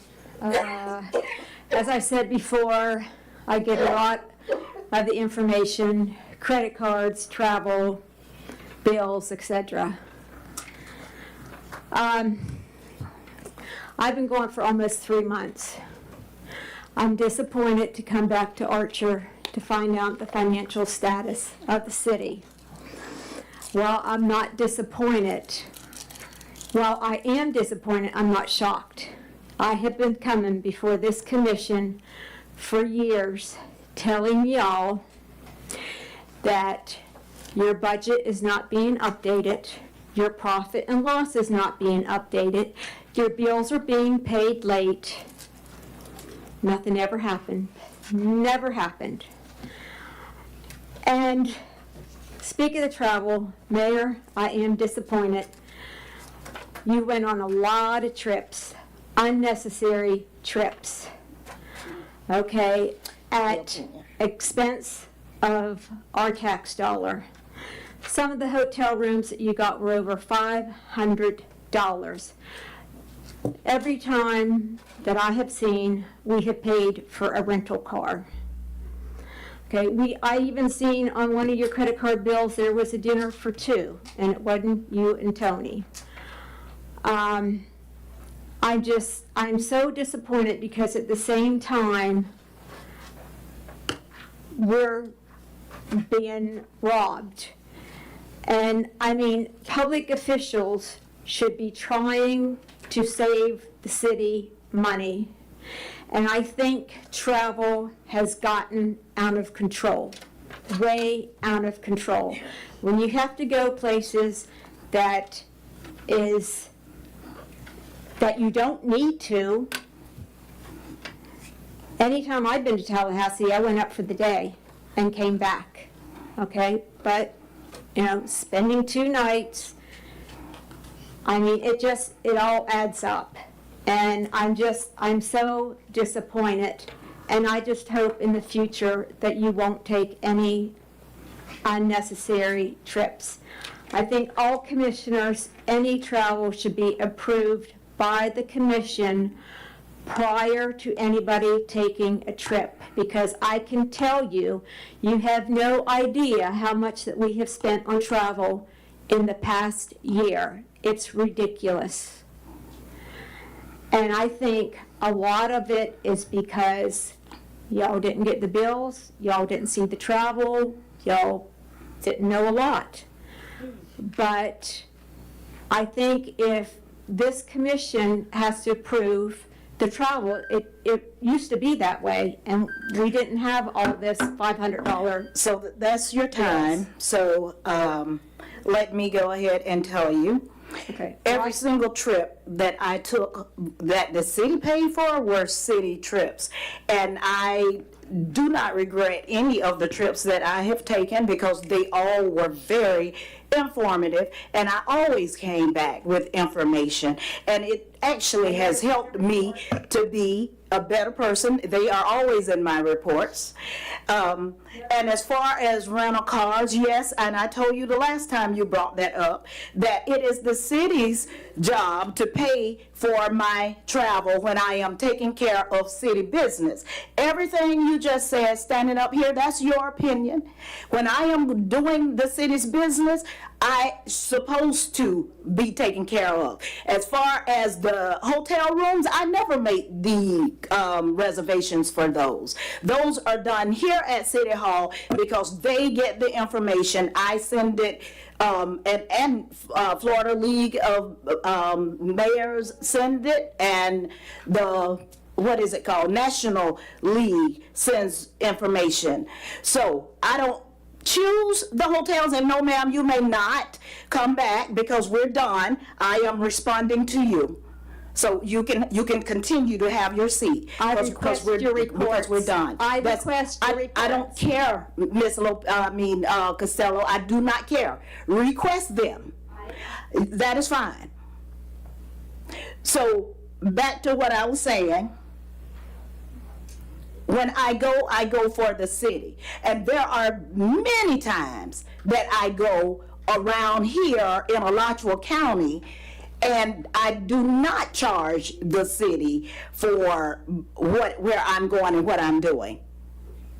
So just because they pay for me to go out of town does not mean they are paying for everything, and they are not. And the little bit of money that we get here, sitting here, is nothing. So no, I am not going to take my paycheck that I get from my day job to go and run errands for the city, especially if they're not in the Alachua County. If it's in the county, I have no problem. If it's neighboring counties, I have no problem. But when it is further, I am going to accept what should be due to me. Thank you.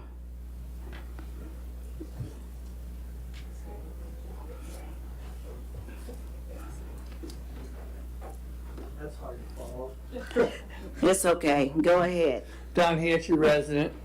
And this is the last time I'm gonna bring it up. Don't say that. No, I always, you know, do me a favor, spell your last name for me. Hantzsche, Okay. or any other way you want to spell it. I brought up oversight. I did a presentation on oversight. And as Commissioner Hope is over there nodding his head, everybody nods their head that, yeah, we need oversight, we should look at this. It dropped off the old business conveniently by Tony. I asked it get put back on, never did. Never did. Madam Mayor, I asked you after the September meeting to bring it back in October. You said you would. It didn't happen. That's fine. All I'm saying is I hope that where we are now in the plan to restructure, that each one of you have oversight on a piece of the business so we don't get in these holes. And the other attorney advised not to, because in my mind, she's confusing oversight with managing. The city manager manages the people, oversight, you just know what's going on there. You work with the city manager on your area. You don't give work direction to anybody. Whatever flavor you guys do, you gotta do something in the future. I just hope to God you do. Thank you. Thank you. Madam Mayor, if I can briefly. Please.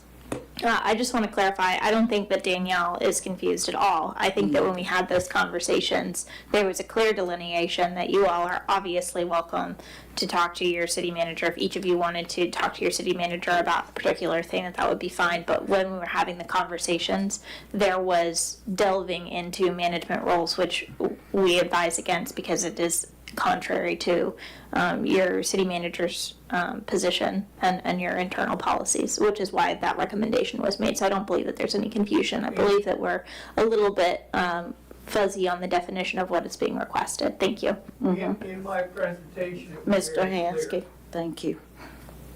Go ahead. Karen Fiore. I just had to make note that, Madam Mayor, you seem like you were very knowledgeable of the travel policy and what can be paid for and what can't be paid for. So that just makes me question even more how Hammond was given for all those years that travel, not just vehicle allowance, but mileage, when obviously someone on this diocese knew that what the policy should be.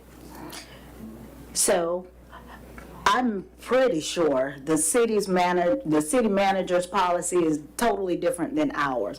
If all of us, and actually we have gone to conferences, and the hotels were acquired for us. We were sent emails, told us, where the rooms were, where the rooms were. We had to go and we had to go check in. We knew that we get a couple meals a day. We knew that. What else do we know? I can tell you about me, and I can tell you about what I get. I do not know what all of the parameters are for the city manager. I do not know all of the parameters for the city manager. I know that he gets travel, but according to what I've learned, his travel is different than what ours is. That's not my job. That's the city manager, the administrative attorney, and the attorney's position. Thank you.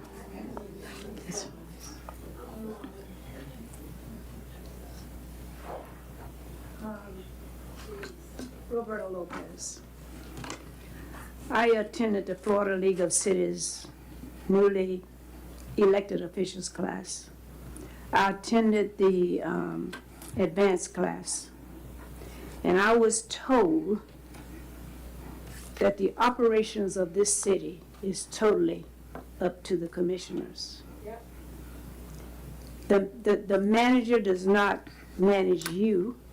You're supposed to manage him.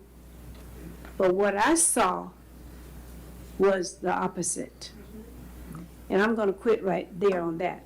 The other thing I wanted to say to you, Deanna, was when I spoke about reaching out to the other commissioners, it was not an attack. Oh, no, I didn't take it that way. Well, I hope you didn't. It was just merely saying because I had heard Commissioner Green say she didn't know certain things or whatever. And I was merely just trying to say what we used to do, you know, and what our managers would do. Hopefully that would help you. But I am kind of sick and tired of some people not taking responsibilities. It's really kind of bad. And I know that I learned a lot about the budget while I was there. I learned so many things when I used to go to all of the meetings, which I didn't go to very many because I wouldn't go to any that we couldn't afford. And I'm just hoping that we do better. I just really do. Because we've got to. I hate to see Archer in this predicament. My husband can tell you I almost had a heart attack when I found out about certain things. That's how much it hurt me because I know how much I put into this city. All of my work seemed to be going down the drain, done in vain. And I want to again compliment Commissioner Joni White for standing up. She's taken responsibility for what has happened, and I appreciate her for that. Thank you, ma'am.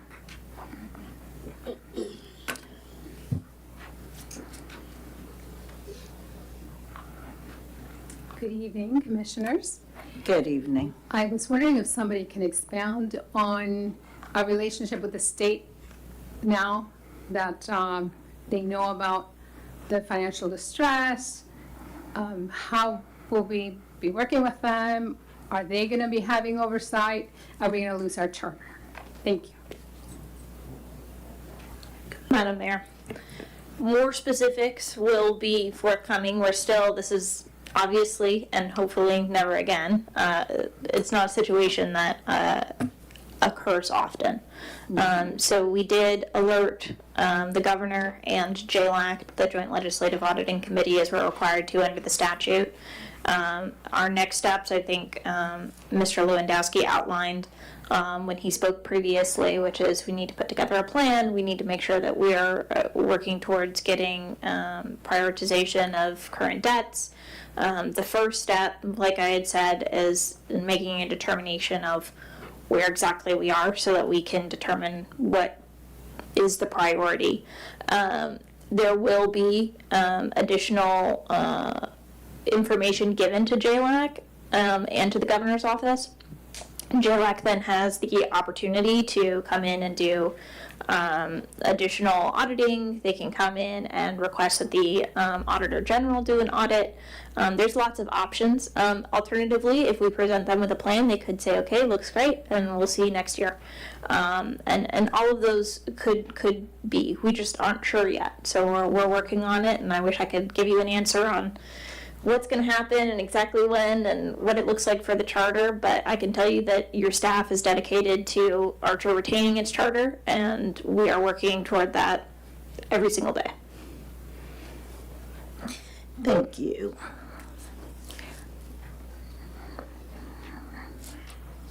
Bill Lewandowski, citizen. So I have some concerns over the timeline for all of this.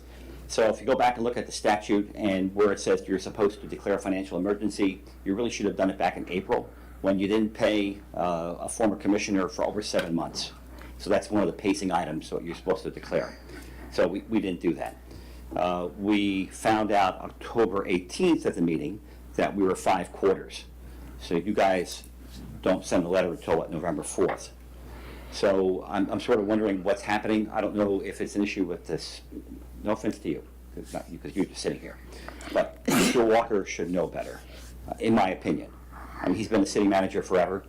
And so, I mean, what's going on here? With this, these types of things should have been tracked, and they should have been done right away, because the city, by not doing it timely, could also put itself in jeopardy. So I have concern over some of the timelines when all these things happened. Thank you. I'm very happy to speak to that. The statute is very clear that you're only required to report if the reason for non-payment is lack of funding. We do not know what we do not know. We did not know in April that there was lack of funding. It was presented to this commission that it was simply an oversight in providing that, so the reporting at that time would have been improper. Reporting that we were behind when we were behind 5 quarters would have been improper, because at that point we had not made a determination and had not been found by our CPA that non-payment was because of lack of funding.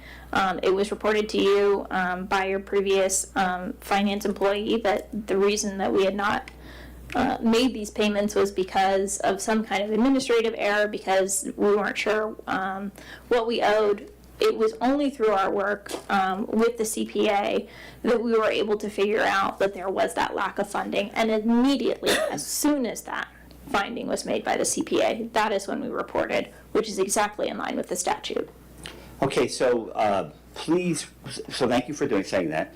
So please recall that when we get to the item on Mr. Hammond, because at some point somebody should have known that. I've heard the mayor say many times that, you know, there's only certain things that she can do, certain things that she knows. Okay, I get that. I get that. So then we have to go back to the guy who's supposed to be in charge, the person who's sitting in that chair, not you, Deanna, but who was sitting in that chair. So think about what she said as you're talking about Mr. Hammond and whether or not you want to give him a pension, or not a pension, but a paid out. Thank you.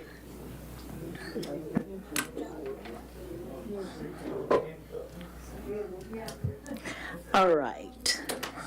Madam Mayor, if I can, just to advise the citizens, we will be in court with Mr. Hammond. That notification has been added to our list of priorities. We've already been served as a city. I also just want to reiterate, we are still in a full-blown accounting audit, financial statement audit. It is not complete yet, Ms. Altop? He's still working. Yes, correct. And do we have is he off of vacation and back with us now and working, or? Yes, I talked to him quite a bit last week, because they're trying to help. I'm not trying to push you against the wall, but I'm just apprising our citizens of our hour-by-hour timeline and where we are. We've been served by the Legislative Oversight Committee by letter. Governor has sent us an official letter regarding notification. And as late as tonight, we have representation from the county saying we're here to assist, to ensure that you maintain your your charter.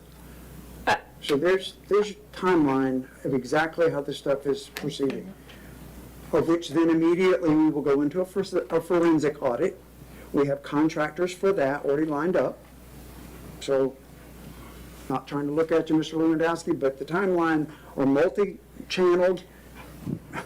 Check and controls are multi-channel, as we talked about a project that's going to be voted on whether to be canceled or not tonight. It's $1 million project of which we don't have the funds. Give me 1 second.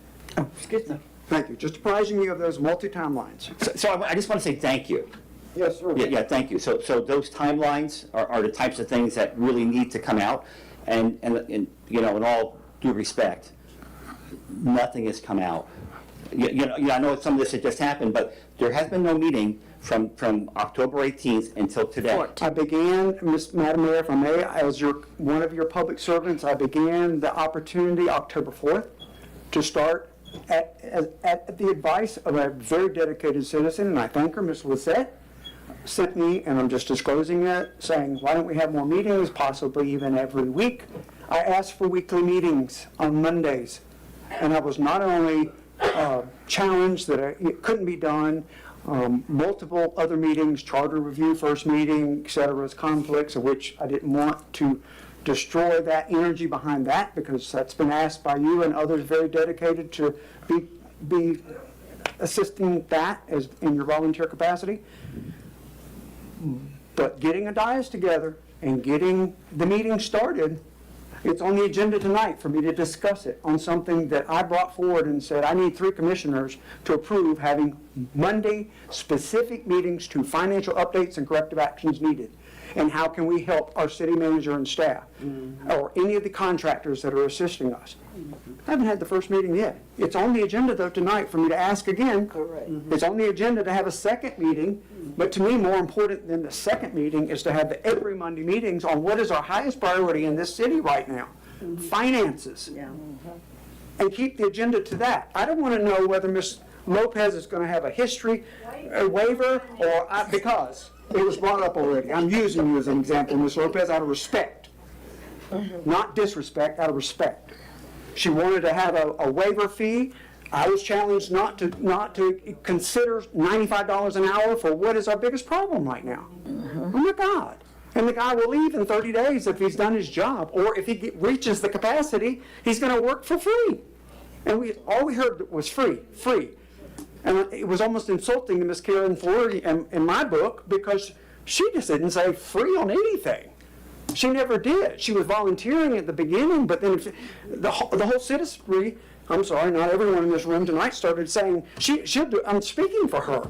And Miss Fiore, I personally apologize, because if she wanted to speak for herself, if you know Miss Fiore, she's strong enough, she'll speak for herself. And so, with that said, it's on the agenda to have weekly meetings. Okay, and I appreciate. Specific to finances. Perfect, I appreciate that. One thing about Ms. Fiore, if you talk to her privately, which I encourage you to do, and ask her why she has withdrawn her offer. Ask her privately. I'm not going to sit here and embarrass her. She can speak for herself, but ask her privately why. Thank you. Madam Mayor, at the risk of having my head taken off, we haven't gotten anything from the governor and the auditing committee. No, so let me just clarify on a couple of things. One, we received a letter from an attorney representing Mr. Hammond Exactly. threatening litigation. No litigation to my knowledge has been filed or served on the city unless the mayor's been served in the last day. Okay, excellent. That did I know So about. we have not been served, there's just been threatened litigation. So I just want to make sure that that's really clear. The second point is that we sent letters to the governor and to JLAC. Those are the letters that we sent. I believe that we received an acknowledgement that they were received, but nothing in addition to that. No correspondence back from them about timelines or anything else, or else I would have obviously provided those all to you. Thank you. Other than what Deanna's reporting, you've been advised in the direction we're going, that's on your report this evening? Yeah. Yes. Yes. Ms. Althoff, it's in your manager's report, Yes. latest off the hot press this evening. Thank you. Sorry, Ms. Wood. My apologies. Oh, no, that's okay. I have a question for you, though. Clarification, you said something about he will be in court. What's going on with that? Maybe I missed what you said about it.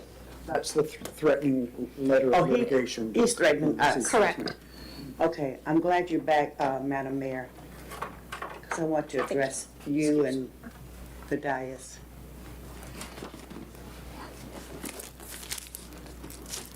First of all, let me just thank you, each one of you. I appreciate you. I don't want to get emotional. But it's upsetting, man, to see where we are.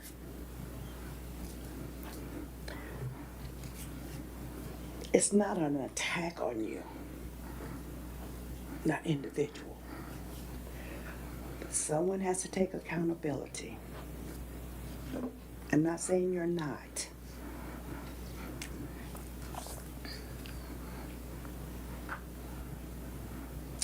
But obviously, we didn't hold him accountable, or the accountant accountable.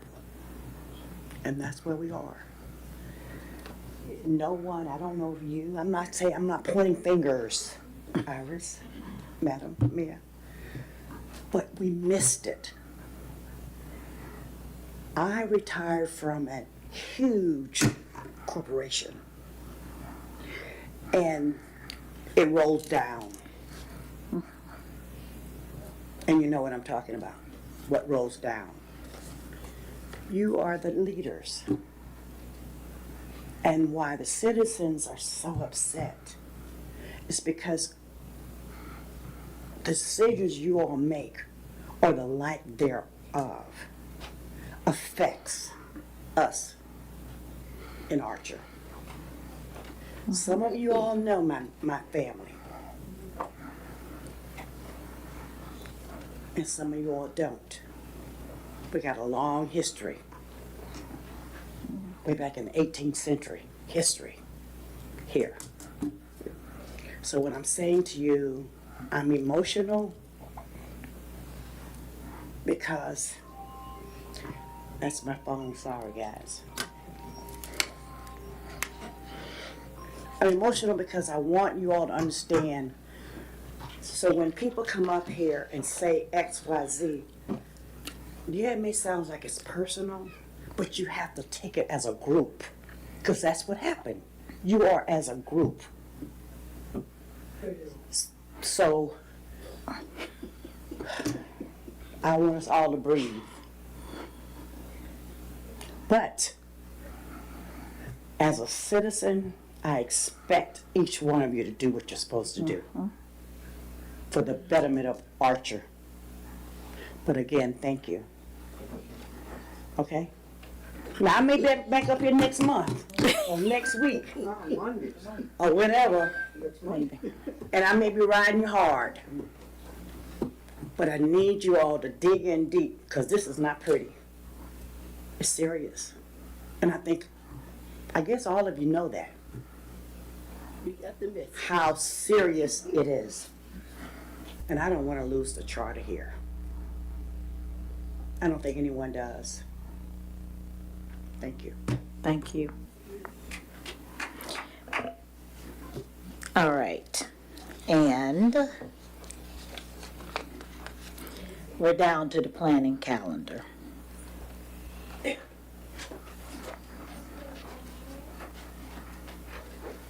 All right, so we have the Charter Review Committee meeting this Thursday, November 14th at 6 p.m. in City Hall chambers. City Hall will be closed on Thursday, November 28th in observation of Thanksgiving holiday. Well, the commission meeting might change one more this month, but right now this next city commission meeting is Monday, December 9th at 6 p.m. City Hall chambers. All right. Old business. Agenda item 1, update on temporary moratorium on land uses.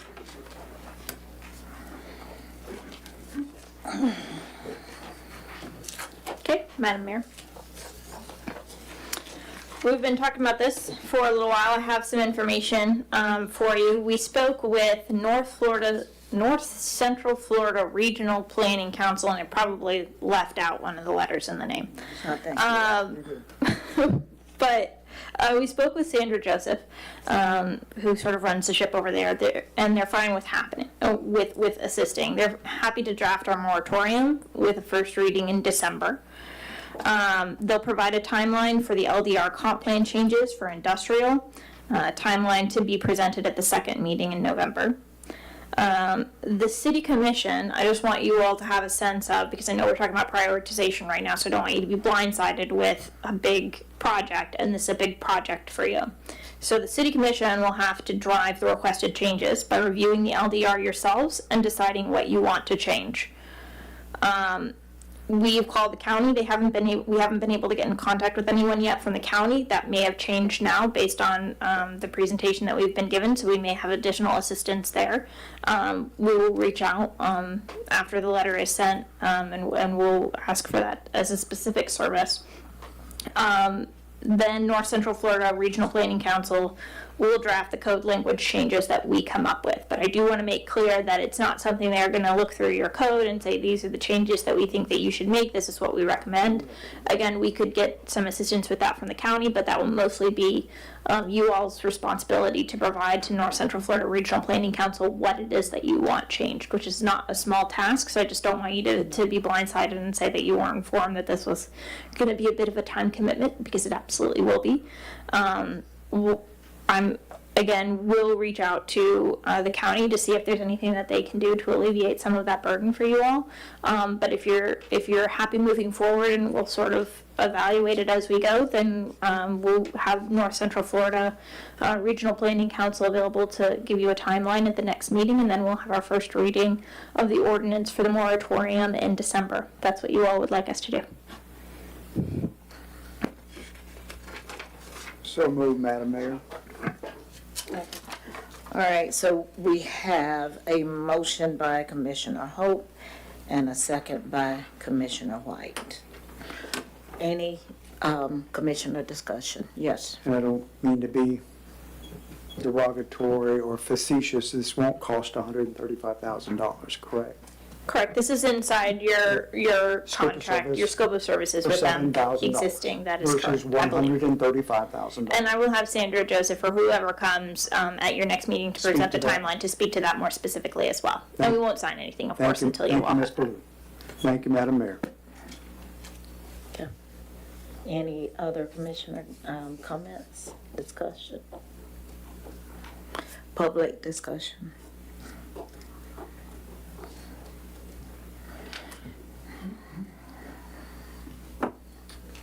Good evening, Melvin Lauderdale. Good evening.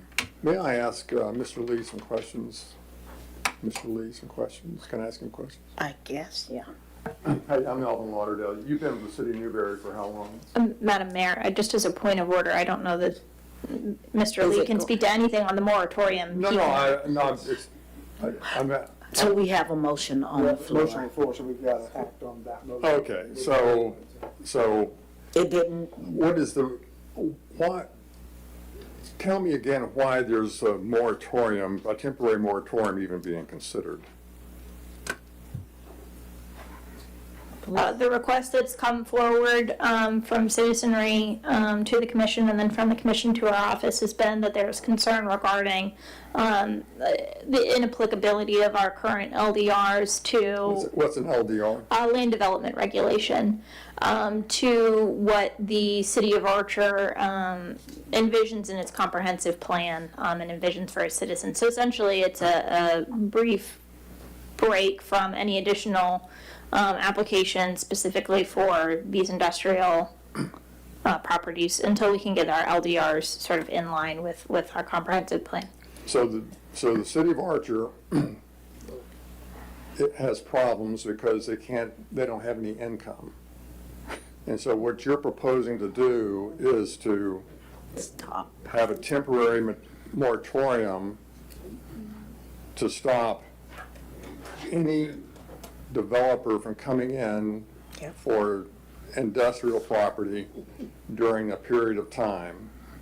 And you're willing to, just throw that away. That's nuts. That's nuts. That's nuts. This is something that's not even reasonable. Sounds to me like you have people that are proposing this that have fear. Fear, F-E-A-R. Future events that appear real. And it seems to me that they're afraid of the future. They're afraid to look down the road. I'm definitely opposed to this moratorium. Definitely opposed. It's a killer for the city. The city has a bad enough reputation as it is with developers. And the idea you put a moratorium on there, that makes everybody say, we don't want to come to Archer, we don't want to work in Archer. Thank you very much. You're welcome.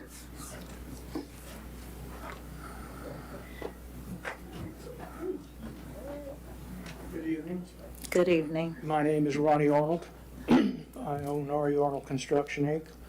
I own various properties here in Archer. I am wanting to develop them. I have millions of dollars invested, much of my time. But before I get into the moratorium thing, I'd like to address, I've been trying to buy property from the city that separates my parking lot, and I provided surveys and all of that. So you didn't mention R.E. Arnold, but I've got a checkbook I got cash in my pocket to probably pay for it. But the bottom line is, getting back to the moratorium, we all know why you're putting why some people here want to put a moratorium. I've said it before. It's to stop me from developing the Maddox Foundry property.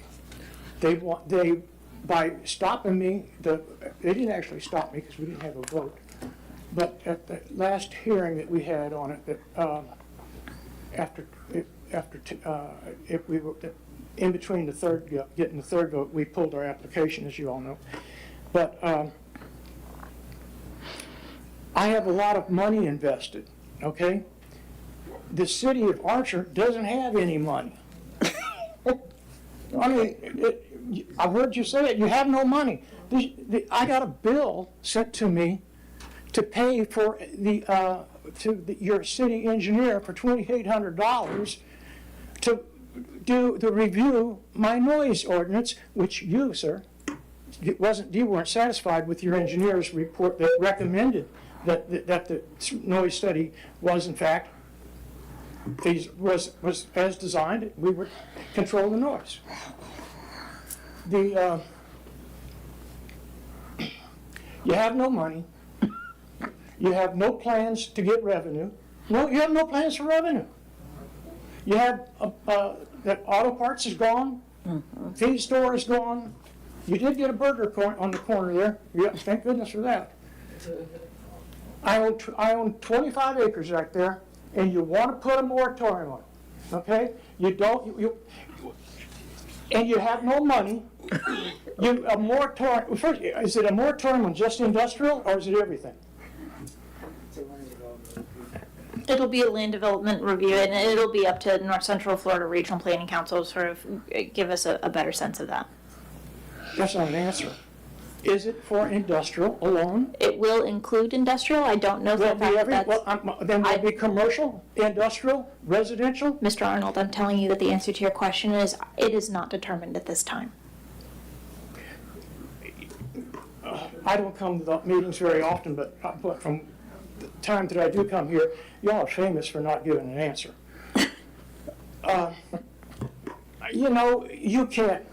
You can't go ahead with this moratorium. It's not going to be, I advise you not to do it. I've given you good reason. You need growth. And you need somebody that's, how many people, that's a question I've asked before, how many people are trying to get permits right now for industrial? None. How many for commercial right now? None. And you want to put a moratorium on someone coming in and applying for something. Mr. Arnold, that was your 3 minutes. You're welcome. Thank you. I pray for you. Thank you. I need pray it. for you.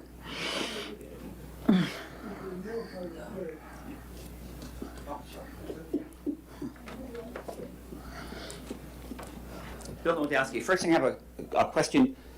Are you saying that doesn't have to go to the Planning Commission? So my understanding, based upon some of the things I've read, is that in order to have a moratorium, it has to follow the exact same process as a zoning ordinance. So my understanding of that would be, is that some of the arguments you just heard would be properly heard at the Planning Commission, which would then make a recommendation to the City Commission, and then you'd go through. Is that the correct process? Generally speaking, we're working with, and part of, just to be clear, the timeline that will be presented, we'll discuss every single meeting and exactly what. So we'll be in touch with North Central Florida Regional Planning Council about which meetings and when. Okay, so the discussion you just heard, that is properly held at the Planning Commission. So that the pros and cons of whether or not you should have it, that's the venue for that. They go through that, the public gets a buy-in, because obviously it has been properly noticed that you're going to have that level of a discussion. It's got to go to the Planning Commission, it has to come here. That's when you make those arguments. One of the interesting things, and I've been in a lot of places that you never actually hear, is when you have a developer that comes up and said, I am your hope. I am your hope, I have not you hope, but I have the money. But no planning ordinance actually requires is for that developer to put a spreadsheet on the table and say, this is how I'm going to make you money. You never see it, it's not a requirement. One of the things I'd like to see in a planning ordinance coming forward is when you make that assertion, you prove it. So anyway, that's a discussion that has to happen. I recommend you make this vote, let it go through the process, let all the citizens have their piece of the, chomp at it, and then come to you and then complete the discussion. But let's get this process moving forward. And by the way, I've given you a plan. I can get the manpower together to help you with this. I think I've demonstrated I can do that. I'm working on the charter. We can take that off of your plate. We can do a fair job, present it, and give it to you to where the decision lies eventually. Thank you. Thank you. All right. Let's go to a vote. Is everyone, all the commissioners good? You got? Huh? For the temporary moratorium. The motion was just to move forward with North Central Florida Regional Planning Council. Yeah, my motion was specific to utilizing the services within our contract with North Central Florida Regional Planning Council to go through this land development review process with the series of meetings that will be coordinated with North Central Florida Regional Planning Council Master Planner Sandra Joseph and team. There are several. That's my motion. Oh, shoot, I forgot to turn the thing off. I guess, because it went to beeping as soon as you finished. Motion was almost 3 minutes long. All right, so let's go to a vote. All in favor of the motion on the floor signify by saying aye. Aye. Opposed likewise, aye. So I think it's 4-1? Did you? Okay, because I did. I did. Oh, you did, okay. I didn't hear Commissioner White. Did you say? I did, and I had my. I'm sorry, I just didn't hear you. Your head's down. Gotcha. All right, let's go to agenda item 2, discussion on proposed city manager job description. All right, Commission, you have it in front of you, a draft job description that Danielle and I put together with the assistance of your staff. We've tried to be as comprehensive as possible, but this is just a first take a look at this for you all. It doesn't have to be finalized tonight, but we want sort of your feedback on anything big that you think that we're missing, because we'd like to be able to advertise this position, and we'll need the job description in order to do that. So the quicker we get a final job description, the quicker we can get that advertisement out. Okay.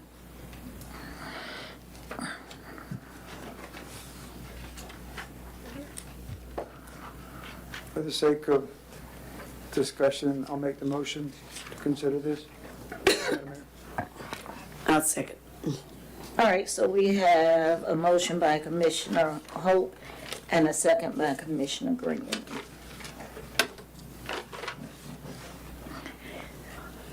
So, Kirsten, did you say you wanted us to decide tonight?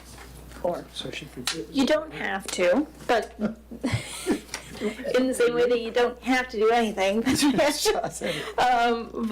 the quicker we get this done, the faster Deanna and I can move forward with the advertising process. So, off she goes.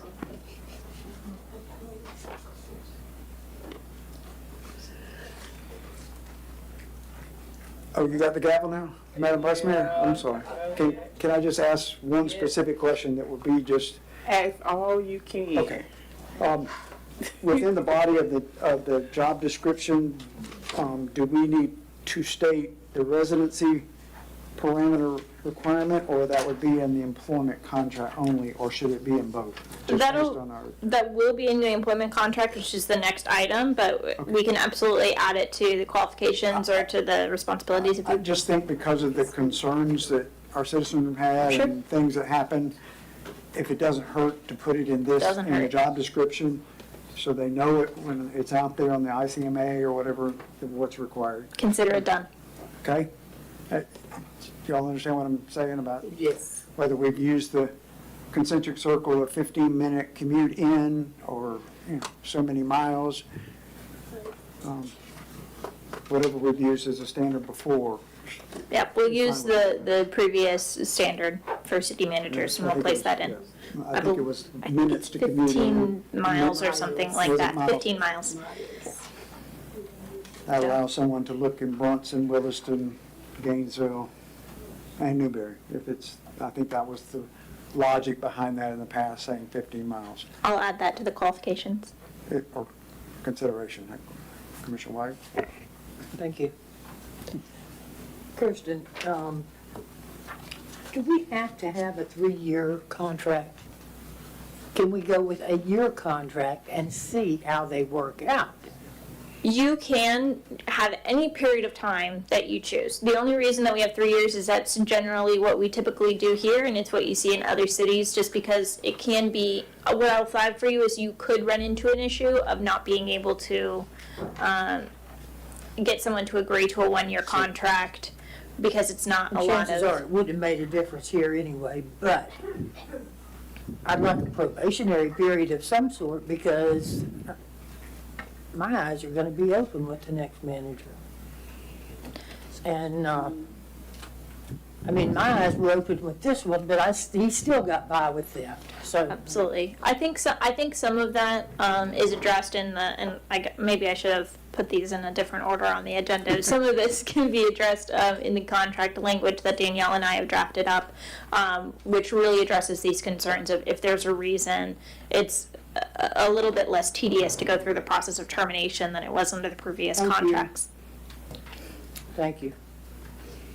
Okay. So I have a question.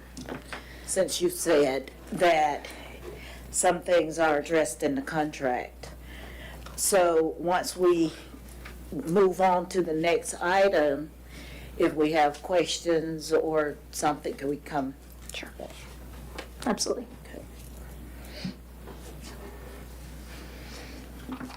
And did you say most cities do 3 years?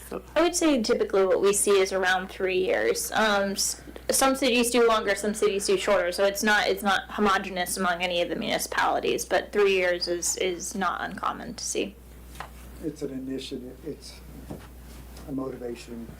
Similar to how you see between 2 and 4 years for commissioner terms, you see somewhere in that range for city manager contracts.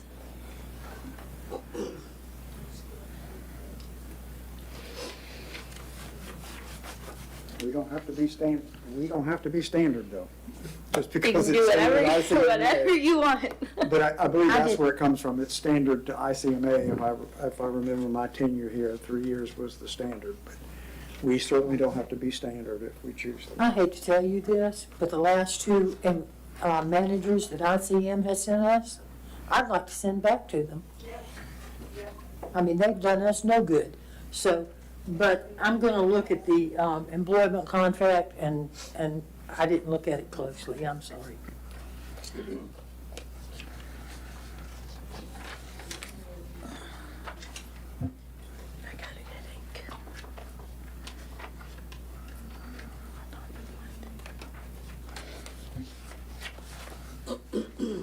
Can I get back with you about that? Email? I'm sorry, Get back to you by email, on, contract, the city manager's employment contract.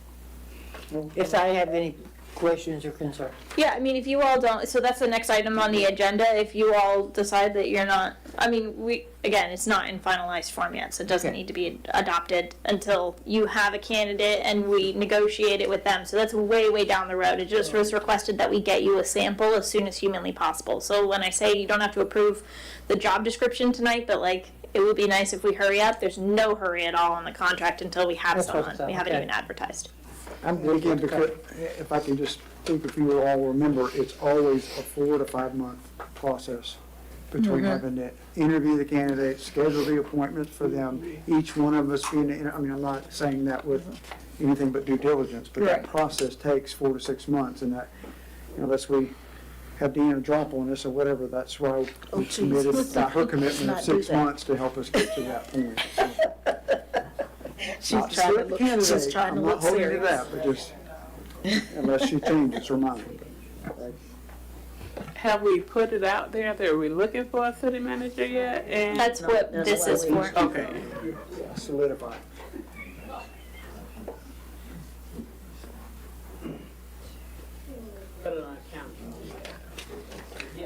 Yes. Madam Vice Mayor, that's the only thing I had to add to this for me, was on the job description, was the residency requirement. Okay. Absolutely.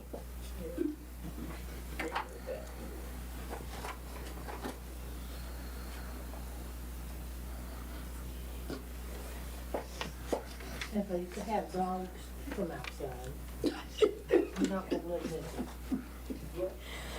I think if we start saying what we can't do, there'll be a very long job description. But to your point, absolutely. There's a lot of things I'd like to say I can't, so. Hey, Commissioner White. Okay,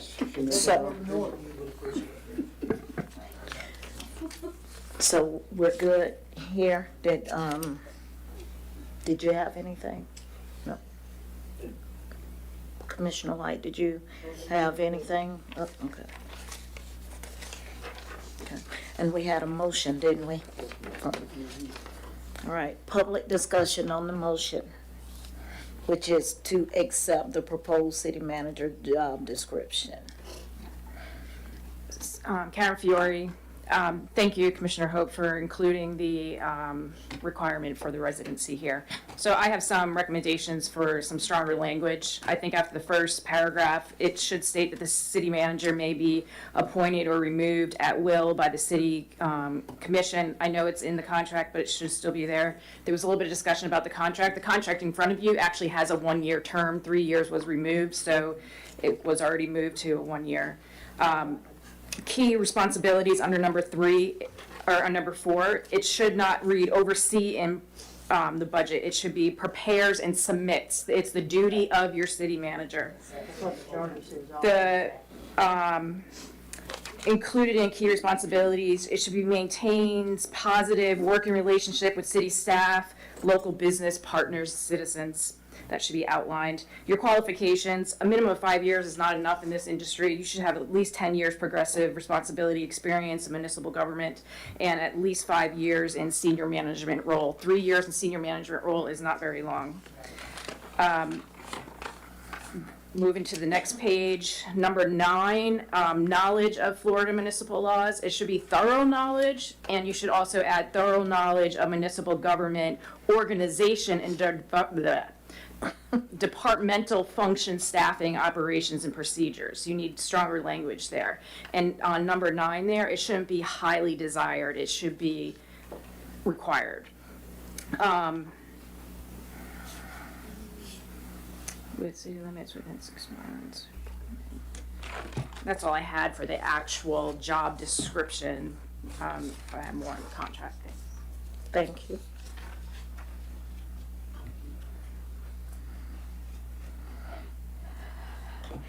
Lori Costello, is ICMA a must-have? Did all our managers have an IMCA credential? It's just a resource to go and seek candidates. Okay, so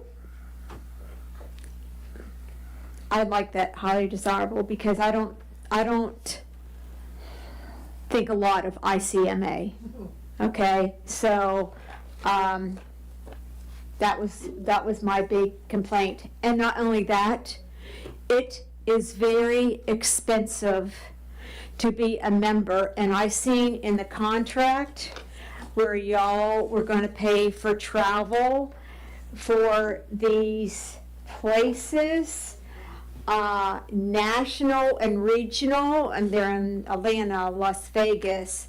I mean, we can really run up a big bill. Just the dues and the subscription is over $4,000. I mean, so we're putting us out there financially when you do that. You need to think about that. It's a financial burden for a city this small. If they have the experience and y'all look at the places, the reference and stuff like that, I wouldn't put that on there personally. And this contract saying that you're going to pay for national and regional, come on. We haven't gotten to the contract yet. We're Okay, just I on mean, this. we're Archer. Well, I mean, this plays a part of why I have to say something about the contract because this is on the That's job coming up description. next. I understand, but I have to refer back to the contracts to make y'all understand because it's on the job description that you're gonna post first. So, okay. Just think about that ICMA. It's a money pit. Thank you. Thank you.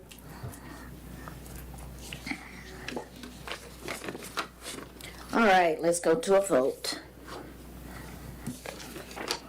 All in favor of the motion on the floor signify by saying aye. Aye. Opposed likewise. Motion, The motion that I made was the contract the motion I made was with the contract as it was written, not with the amended changes as recommended. oh, the And I proposed didn't know note. what you all were thinking, but are you accepting the changes that were proposed, or are you wanting it to read just like this? Okay, so, no. And I'm just asking my dais constituents, because we had citizenry input. I was under the understanding too that we could get with Kirsten and Danielle in the next few days. She did say. That's what I thought, so to and it make will any be changes. presented we- with the edits at the next meeting for our decision? That's correct. If you all decide not to move forward tonight, if you approve as it is, then we'll advertise with this one. So if you don't want us to do that, then let us know that you want us to bring back another version. And it'll be the next scheduled meeting, which is on our agenda to be at the end of this month, before we then advertise, once we approve it, which will be December, first week of, at the earliest. It's up to you all. Yeah, I think it has to have some of the changes that people have recommended. Okay, so which changes So- would you like? I think you made the motion. Do you want to amend your motion to include the changes? Yes. And Commissioner Green, do you want to amend your second? Yes, I'll amend that. And that be brought back to us for our review, or certainly when it's done. That's So we've done our homework and we're ready to speak. And that's the clarification that I was asking for. If you want to see it again, and yes, I appreciate. Okay. So do we need to revote since there was, I'll amend my Yes. motion to that effect, Madam Mayor, for okay. Robert's Rule of Order accuracy or whatever. So that she'll bring it back. And she'll bring it back at the next meeting with these amended changes. This is not my final. This is not final answer. This is, You're fired. send us back. All right, so, all in favor of the motion with the amendments, say aye. Aye. Aye. Opposed likewise. Motion carries 5-0. Thank you, Madam Mayor. You're welcome. You just got to tell me faster. Moving and shaking. Agenda item 3, discussion on proposed city manager employment contract. Okay, so like we've just talked about a couple of times, I don't even want us to have a motion to approve this because this is not ready to be approved. No, The reason it's that not. this is on your agenda is because you asked us to get you our proposed changes, Yeah. some regular language, those kinds of things for you to take a look at. So there's no pride in authorship. We want to hear all the comments. We want to know all of the feedback. So this is just an opportunity for you all to see it, for the citizenry to see it, to see what the thoughts are. So please do not approve this tonight because I do not want to sign this contract with someone all Yes, lined ma'am. up like that. If I may, Madam Mayor, but you will align your presentation of the employment contract with the decisions we made on the job description tonight? Or no? This will come to us at another meeting? So the contract will come to you at another meeting. Yes. Or multiple meetings, probably. Okay.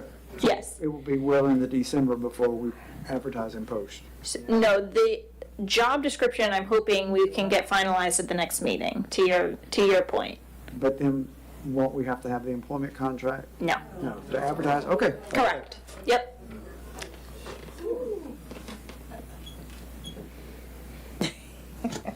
Thank you. Okay, Thank you're you. welcome, you're welcome.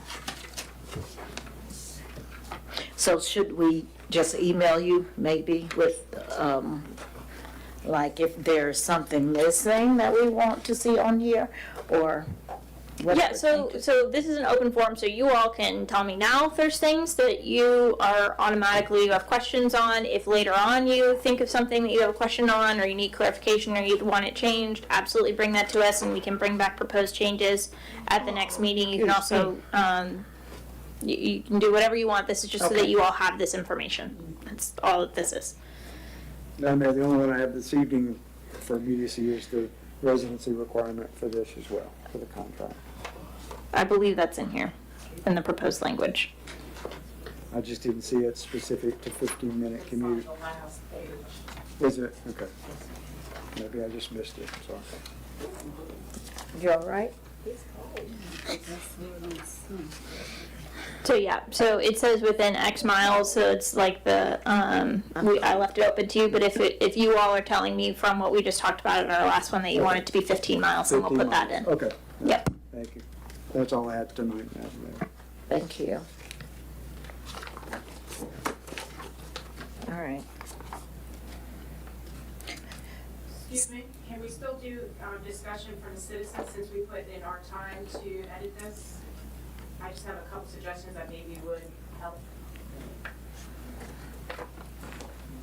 Thank you. Karen Fiore, as I mentioned, you already do have the 1 year, which I think is good, so I like that. And then under the termination and severance pay, I'm asking this to the attorney, that 20 weeks, is that just required? Because that seems way high, and for a small city like this, that just really straps us. So if possible, I don't know the law, but I don't think it's required. I would try to reduce that if possible. That's my suggestion. Then under that same area, under the severance, if the city manager resigns following an offer, accepts resignation, whether formal and informal, it states here that he'll still be, or she, I shouldn't say he, would be given that severance. Can we get rid of that? We shouldn't have that. I would think that, and that goes to the fact that if you as a commission wanted that person to leave, then he can still get it. And I just think that's really weak language. I think it should, in my opinion, be a little bit more difficult to get the severance. And then under vehicle usage and allowance, I think you need to put, the wording needs to be cleaned up more so this doesn't happen again, what happened here recently. But also, it seems very vague. It says with the new piece there, city shall not reimburse the city manager for any travel expenses. That is just way too broad of a comment. So you would reimburse travel expenses as far as hotel and things like that. So I think that wording needs to be very more specific, in my opinion, so that we won't get in trouble again. Under vacation and sick, almost 5.5 weeks the very first year. It's only a 1 year contract. Seems like a pretty excessive vacation time. Maybe start a little bit lower, a couple weeks, maybe 2.5 weeks may sound, and then they get it paid out, which okay, but we'd be on the first year closer to 2.5 weeks vacation. And then the sick time, I would be more specific. Is that going to be paid out like your vacation time at the end of your employment? Just make that note so we know, so sick time will be paid out or not, because it's not noted there. Currently, it's use it or lose it. The city manager, by policy, follows that. So annually. So we all have different opinions on what policies are going with who, so I would just make it really clear, in my opinion. Health insurance, it states here that that individual, if they have family, we would pay for the family. I'm all for that. However, on a small organization like yours, on a $1.5 million general fund budget, that's a big chunk. If you have insurance that is hefty, I don't know why you can't offer to pay for the insurance for the employee and then they cover the family portion. I mean, I do that in my job. It states that, it says family coverage are available to the city manager at city manager expense. Oh, I didn't see that. It's so We tiny. pay his or hers. Okay, so I apologize. I don't He see has where the it opportunity- says that. Yeah, that's, these pages aren't, 5 of 6, 12.13, no, the 12. It's like the first line, the second line on that page, 5 of 6, under health insurance. City will provide Available by the city, dental. available to the city manager at To- city manager's expense. expense, Gotcha. so I didn't see that. He can Okay. add his family, whatever, but, Cool, thanks. well, thank you.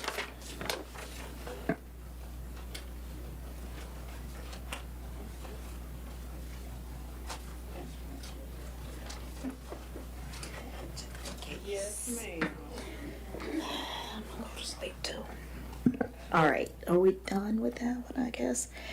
So, agenda item 4, ratify former city manager Charles Hammond's termination. Right, so this is coming before you, based on, so a little bit of context I think is important. The letter that we received from Mr. Hammond's attorney indicated that they believed that there was a reading of the contract language which said that he could not be terminated in the way that he was terminated because it wasn't a regular meeting and it wasn't the full board. Correct. We had in-depth discussion about the proper process of termination at the meeting where Mr. Hammond was terminated. It is my opinion that Mr. Hammond's attorney is incorrect. Thank you. However, in an abundance of caution, and because it costs the city nothing to do so, it's our recommendation that you all, at a regular meeting with a full board, ratify the termination retroactive to the date that you terminated Mr. Hammond. Madam Mayor. And you can guarantee us, by doing that, that we're not gonna have to pay him that severance. I have never guaranteed anyone anything. And you will not. I It's been understand you determined by can't guarantee, misconduct, but- but if we had a full meeting, I understand we could say for cause, but, and that would, but I did with, I mean, I did it according to Florida statute. I did it according to Florida statute. It did not say there had to be so many here. It did not say that it had to be blah, blah, blah. And I, Part of why we are going through, part of why we just had the conversation that we just had in the last agenda item is because of the differences in interpretation okay, in the contract. So my recommendation is to ratify the termination. We're not to specify for cause, not to specify misconduct. What we did at that meeting, as a full board, at a regular meeting, to ratify it, to say that is what we did at that meeting. and what happens if there aren't 3 votes to do that tonight? Then we continue on as we have been now, with Mr. Hammond is still terminated under the previous, which I believe and is, in my opinion, is proper. Okay. this is just an added step. This is just an added layer of protection for the city. Full body of the dais. But we're not ratifying with cause or without. You're ratifying the actions that were taken, you're ratifying the termination that was done at that meeting. This is not a new termination. Okay, I'm just making sure. Okay, gotcha. So, I'm thinking that's what she's waiting for. Even if we voted in A, I can change my vote. That's why I asked the question of cause or misconduct, because the nay vote, Regardless of whether or how you voted at the last meeting. okay. It's just ratifying the accuracy. Ratifying the actions the taken at action that taken meeting. Of termination. Correct.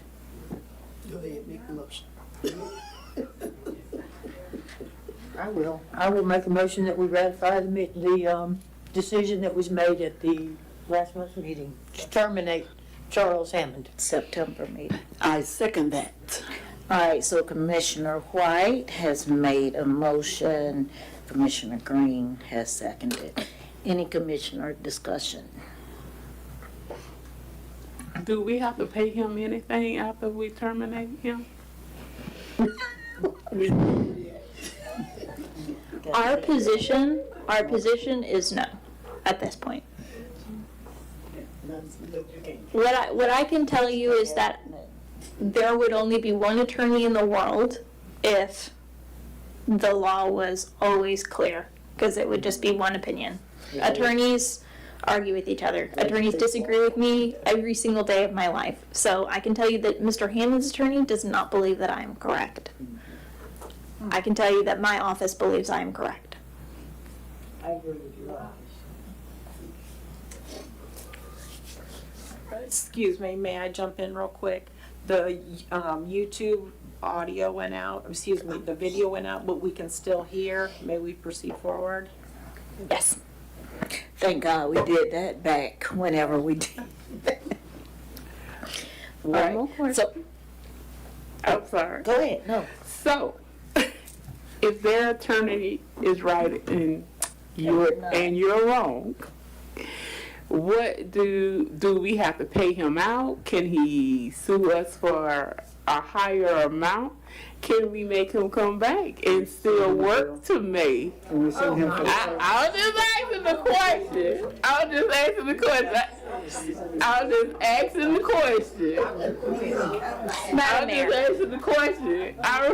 She gonna answer. Yes, ma'am. Kathy got everybody in enough room. Hey, I was just love me anyway. She left out send him a bill for the payroll tax. What I can tell you is, Because then he'll have to answer for some of the stuff he done done. Madam Yes, Mayor, ma'am. what I can tell you is that in discussions in my office, we do not, so Mr. Hammond's attorney has indicated they believe that he is entitled to his severance. They believe that he is entitled to his vacation and his sick leave. My office disagrees with that. So you have the two opposite sides of the spectrum. I suppose a middle ground would be no severance, but yes, sick and vacation leave. Okay, so there's a spectrum of opinions that can be had on this. What I will tell you is our opinion is $0.00 are owed. Their opinion is all of his severance and vacation and sick leave is owed.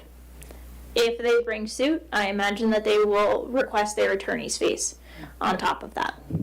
What I will tell you is that if Mr. Hammond brings suit, the city also then at that point has the option to determine whether we want to countersue for any of the things that we have discussed or are uncovered. Now, I'm not telling you that I know for a fact that I've dug into each and every single one of the allegations. I don't know what those countersuits would be, but it is an option for us at that time. We obviously also have that option anytime, but I imagine that that would be a discussion that we would have if Mr. Hammond did bring suit, is what countersuits we would bring. Including attorney fees. Including to request our attorney's fees if appropriate in those actions. Are you done or you have more questions?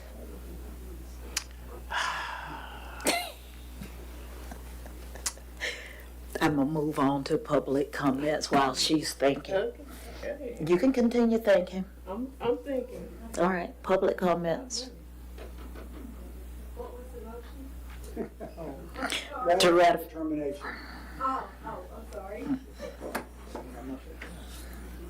Don Hanchey, resident, HANTZSCHE. I was looking at it. No, I agree with it, but I just want to make a comment on what we pay or won't pay. I worked for IBM, and we got sued every day of the week. And there are some lawsuits that it would be more expensive to go to court than to just give them some money to go away. Correct. And if you go to court, who knows what a jury's going to decide. I've been on juries where the guy's been guilty, but the way the police acted, they were found not guilty. Just because the cop ticked off the jurors. So you never know. So how much, she can't tell you how much we're gonna pay. No one knows if we're gonna pay anything at all or everything. You just gotta go through the process and see where you end up. But ratify it. And Madam Mayor, in this decision. Thank you, Mr. We have to Hampton. take in consideration that we are not complete with the financial statement audit from our CPA by contract, and we are deciding to go into a forensic audit either by contract or through county assistance or whatever, as all this is proceeding. So that could help us, that could hurt us, but most likely it's going to help us Lots of moving parts. as we go into the forensic audit side of this. Yes, sir. Yeah. Bill Lewandowski, so I would recommend ratification, but I also happen to agree with what Mr. Hope just said.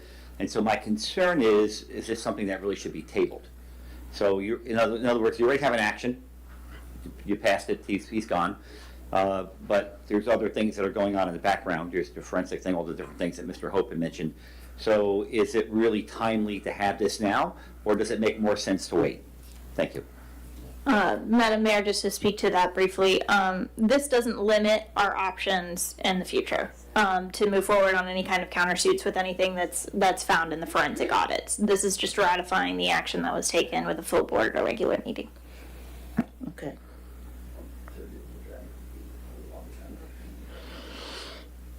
Is that all? Are you done thinking? Yeah.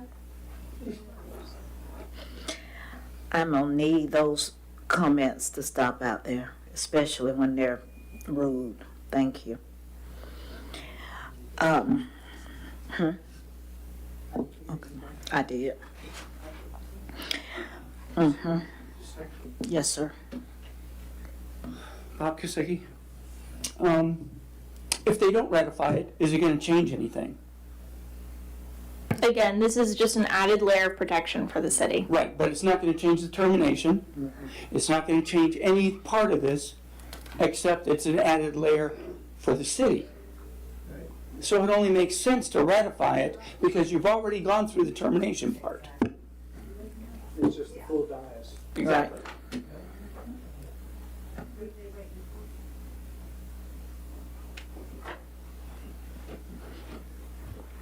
All right, so we good?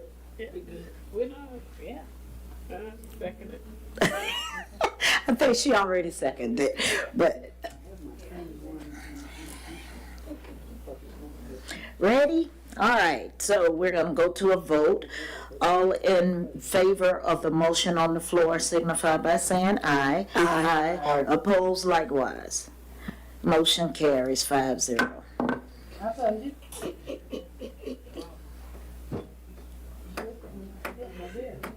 I just wanted to make sure. Y'all need to stop.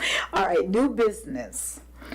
Agenda item 1, city's financial status and updates.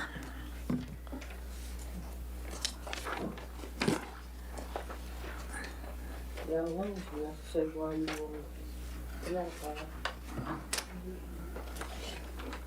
to So I know Commissioner Hope asked for this, and I realized it was many weeks ago for the financial status. So, like I said, we already brought up, and it's on the report as well, and I think Commissioner Hope, and I'm not sure how the rest of you feel about stopping the Holly Hills Community Center gym program and the project at this time. And believe me, none of us want to do it. I was Right. heartbroken when I realized what had happened and how we have literally 6-7 months to complete it, and that's it. So that's part of, because I will need probably a vote so I can let everybody know, the contractors and the state and all that we won't be able to move forward. Madam Mayor, is that the first item that Ms. Altott that you're bringing up for us to consider? or- We can do it later, whoever No, wants no, to I talk just- first. All was talking. Because so I had to also had a jump in there. meltdown over surplus property and opportunities for revenue to come in. Yes, we've And I been thinking. apologize for getting Yes. exasperated, but that is so silly to be sitting there with opportunity for revenue sources, even though we were challenged, say we have no revenue, we do. So, one thing at a time, but if you want to bring that up first. Well, it doesn't matter to me, Commissioner Hall. the surplus, even staff has been trying to think of getting a grader. There's some mowers, there's probably some other stuff up on the gov deals. We've even looked at all the properties, trying to think of anything we can make money as well. So it's not like we're just sitting there not doing anything, you know, I mean, we're trying to have out-of-the-box ideas on things. But the operation and management of that community center gymnasium is as much a concern as the gap of the $175,000 that we don't have in funding versus cost.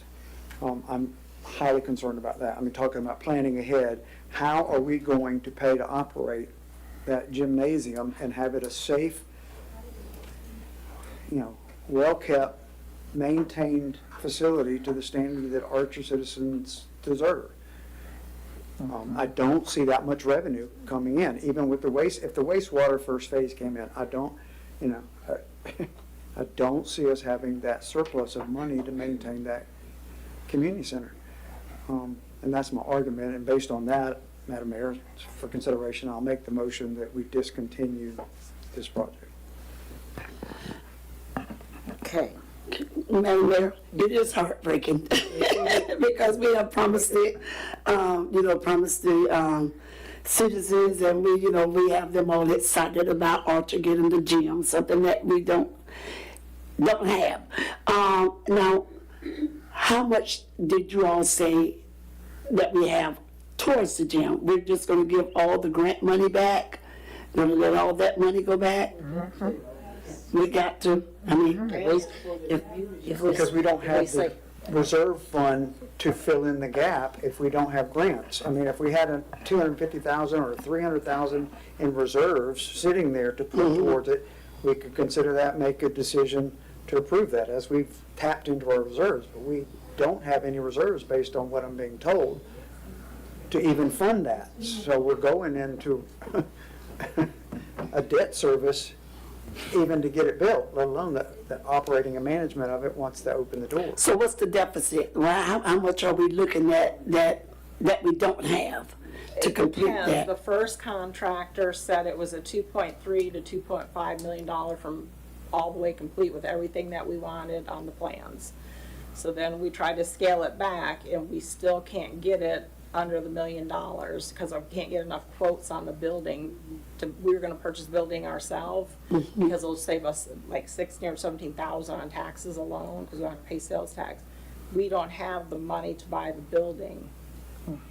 Period. You know what I mean?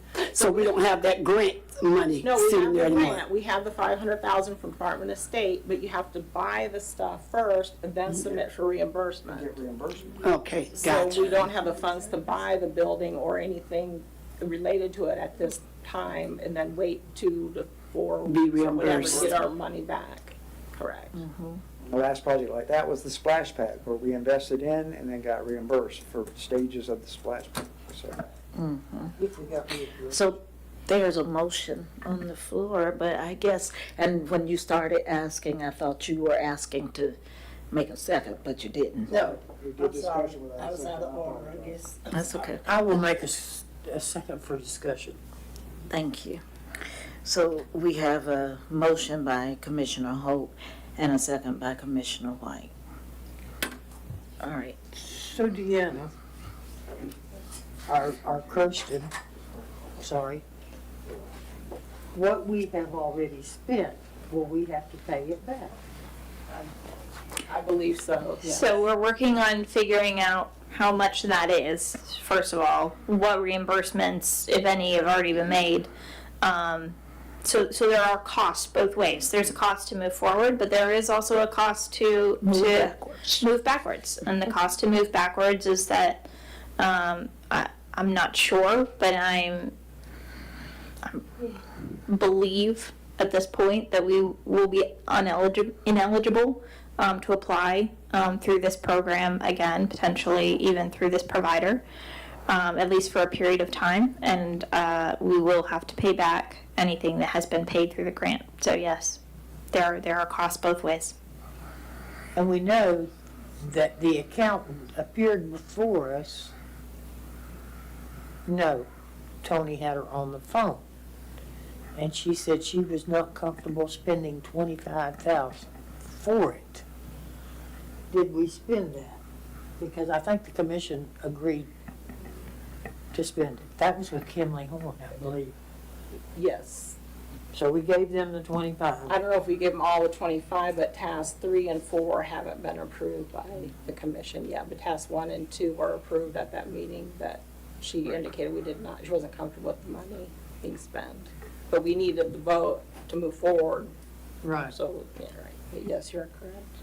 And it's not just Kimley-Horn, we have a contract with Gator Sketch through, for this project too, so there is also architectural costs. So I don't, it's one of those things where I wish I had a number for you, but we are working on getting that number. Okay. Maybe he's fixing to tell us something miraculous.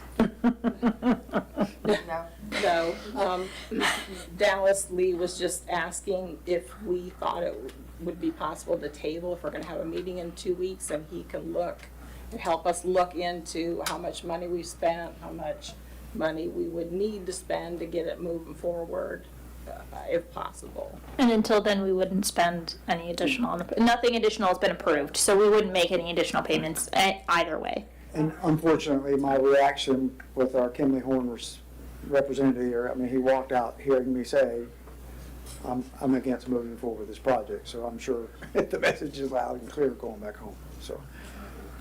But I'll amend my motion to table this to allow Mr. Lee to get additional information and bring back to us at our next meeting, because it could be as early as Monday evening, so. I'll second. All right. Okay. It's already a second. Okay. Exclamation point on that. Mhm. Behind. All right. Okay. Any additional comments by the commission? All right, public comments. Karen Fiore. So I thought this topic was also in the backup was the profit and loss. Is this not part of that? No, that was at the front where the bill came. Right. But it could certainly be. Okay, thank you. I could discuss it. So I just wanted to, I know we're all working to get everything fixed, but this is a whole month's worth of activity. You're seeing not one penny of revenues. The only revenues you see are returned deposits. That's very scary. The budget for general fund is off, Deanna. You need to look at your second local option tax, that's off. Your decimal point's in the wrong spot. And you need to look at your travel, another decimal point in the wrong spot. So I notice your totals do not match your adopted budget.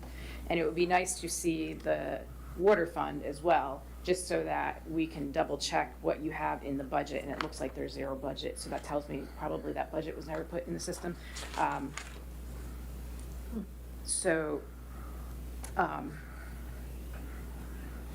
The only other thing I was gonna say is having more of that backup for the detail would be really helpful, even if it's one copy in the back of the room, so we can skim through it. Thanks. Thank you.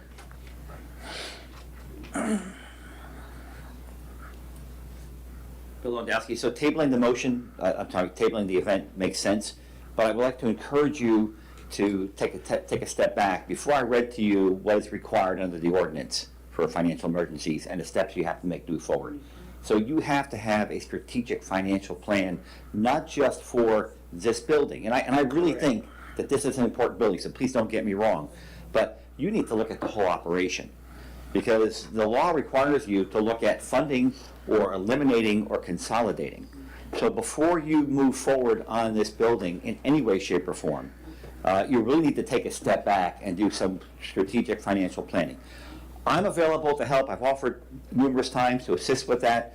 We can have a citizens committee to help. You guys can have workshops. There's lots of different ways to do it.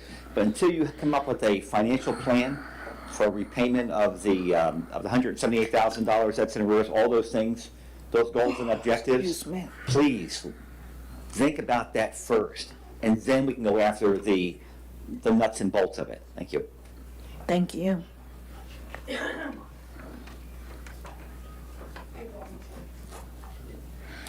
Okay, I think we're gonna go to the vote.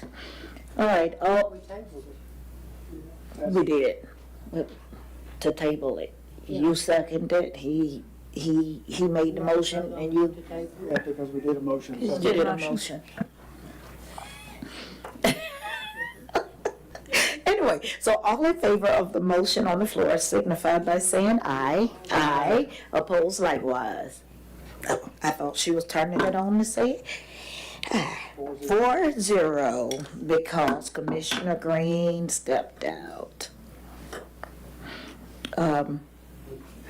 What else?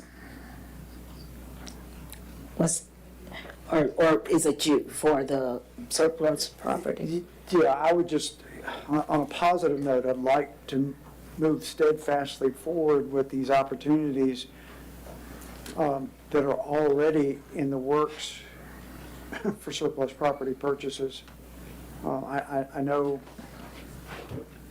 Mr. Arnold kind of attacked me for not including him, but the ones I was speaking of are ones that we have already identified at the beginning of the year, and then this dais approved the CSX Mary Hope driveway to be surveyed. I mean, there's money been spent on that, and to be appraised. A square footage price has been presented. There hasn't been a memorandum of understanding, is the last thing I understood. And so it's my wife, and so I've recused myself, but she keeps asking, do I have to sign something to approve the offer? I think she's right, somewhere in there, that has to happen, and then it come back to this dais for approval. That's one purchase. The Bethlehem Presbyterian Church, the only reason I have knowledge of it is it's my church, and I answer to the Board of Trustees as the treasurer there, and they keep asking, what else do we have to do for this consideration? And that's been months ago, and they've left me alone. But there's another opportunity. And I know that Felicity did speak to that there be a lift station component of that had to be etched out. If there needs to be a letter from the trustees saying that's okay, what's the new price of the 10 by 10 lift station, whatever it is, there's an opportunity for revenue source with that one. And then the other person I was speaking of was Corey Harris, and I don't want to speak for him because he's not here this evening, but there were a couple of surplus properties that he was very interested in to consider purchasing for building on some project funds he was connected to, that also had, I think one of the two had connections to a lift station, and my memory may be lapsing, but I don't see where that should take that long to consider that and then make the offers, because that is certainly revenue that could be brought in here within 60, 90 days plus. There could be a component of a repayment plan for the highest priority, which is the payroll tax liability at this point. So that's just notes for consideration. But Madam Mayor, if I may. Yes. That is among the numerous other tasks that Danielle and I have sort of outlined, ways that we think that we can be of assistance. That is one of the things that we flagged as well. So we're going to see where the sort of breakdown in that process, in those processes are, and we'll be moving forward with those surplus properties because it's already been approved by the commission. So that is definitely on the list of things that we'll be running down. And again, I'm speaking in a positive tone. I think as we evolve this process of problem, we can also start identifying opportunities. So this would be one thing that would not necessarily be a cost, but an opportunity for revenue. Correct. And utilization of surplus property. So. Madam Mayor. Of course, Danielle also said that y'all were working on the thicket property. Because that's another, but it's only 15,000. And what's it gonna cost us to tear it down? So one of the things to keep in mind is I think it's really important to keep in mind the difference between our surplus properties and what we're selling and the property that we're code enforcing. Because right now, thickets is a net negative for us because we're spending money on litigation. Yeah. Okay, so that is just something to keep in mind. Now, we're getting this done as quickly as possible, but one of the next steps is that because thickets is thickets, we have to advertise in paper. And it is costly to do that.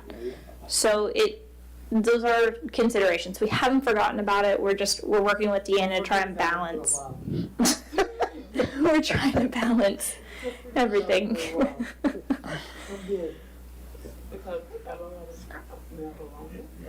Right. I mean, the benefit is that once we make that investment, once we get the property, then we can surplus it, we can sell it, we can do what we need to do with the building. But just to keep in mind that it's not one of those quick turnaround, and we do have to spend money in order to make money on that project.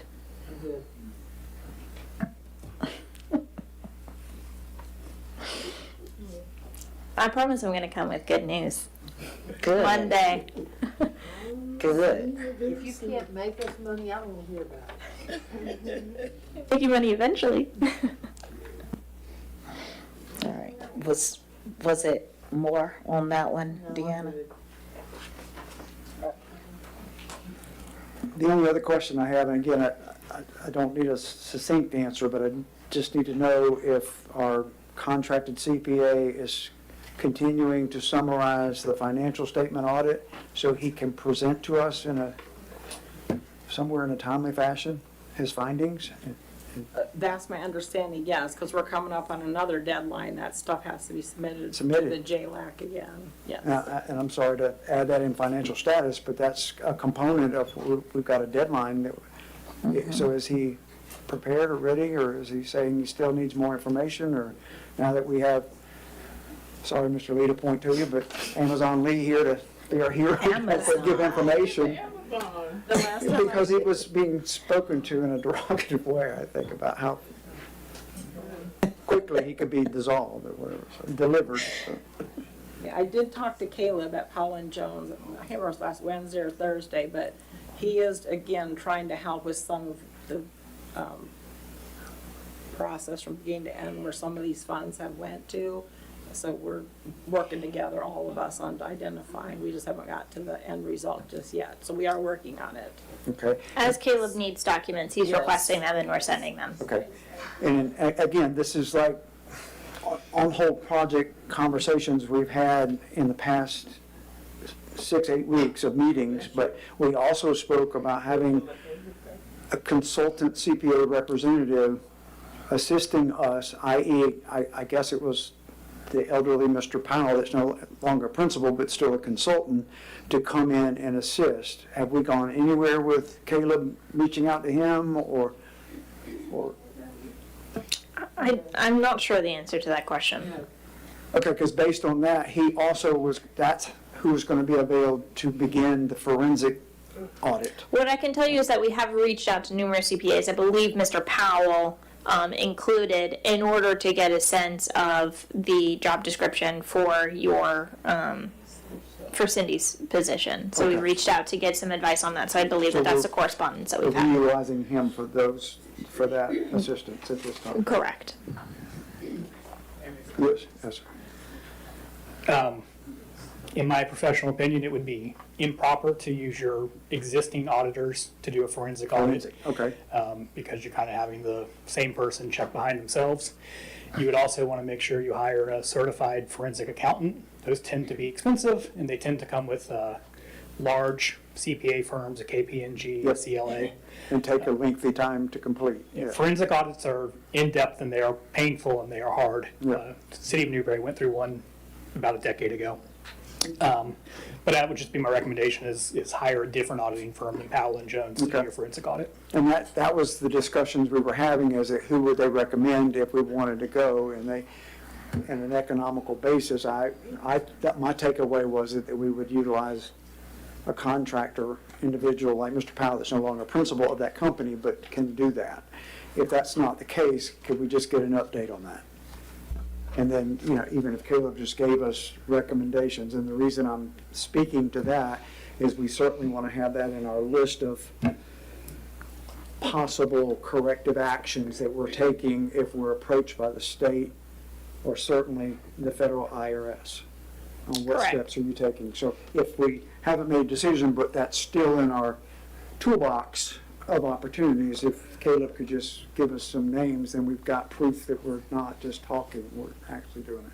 So if we could, I believe Danielle has the names of a few. Powell and Jones was one of them, but there's like three. And I told her I was gonna call her with one who is a former forensic auditor. and that's the only reason, just so we have that in our toolbox of these financial status updates. And Right. No decisions been made, but we have reached out to several CPA firms. okay, thank you. That's all I think of, Madam Mayor.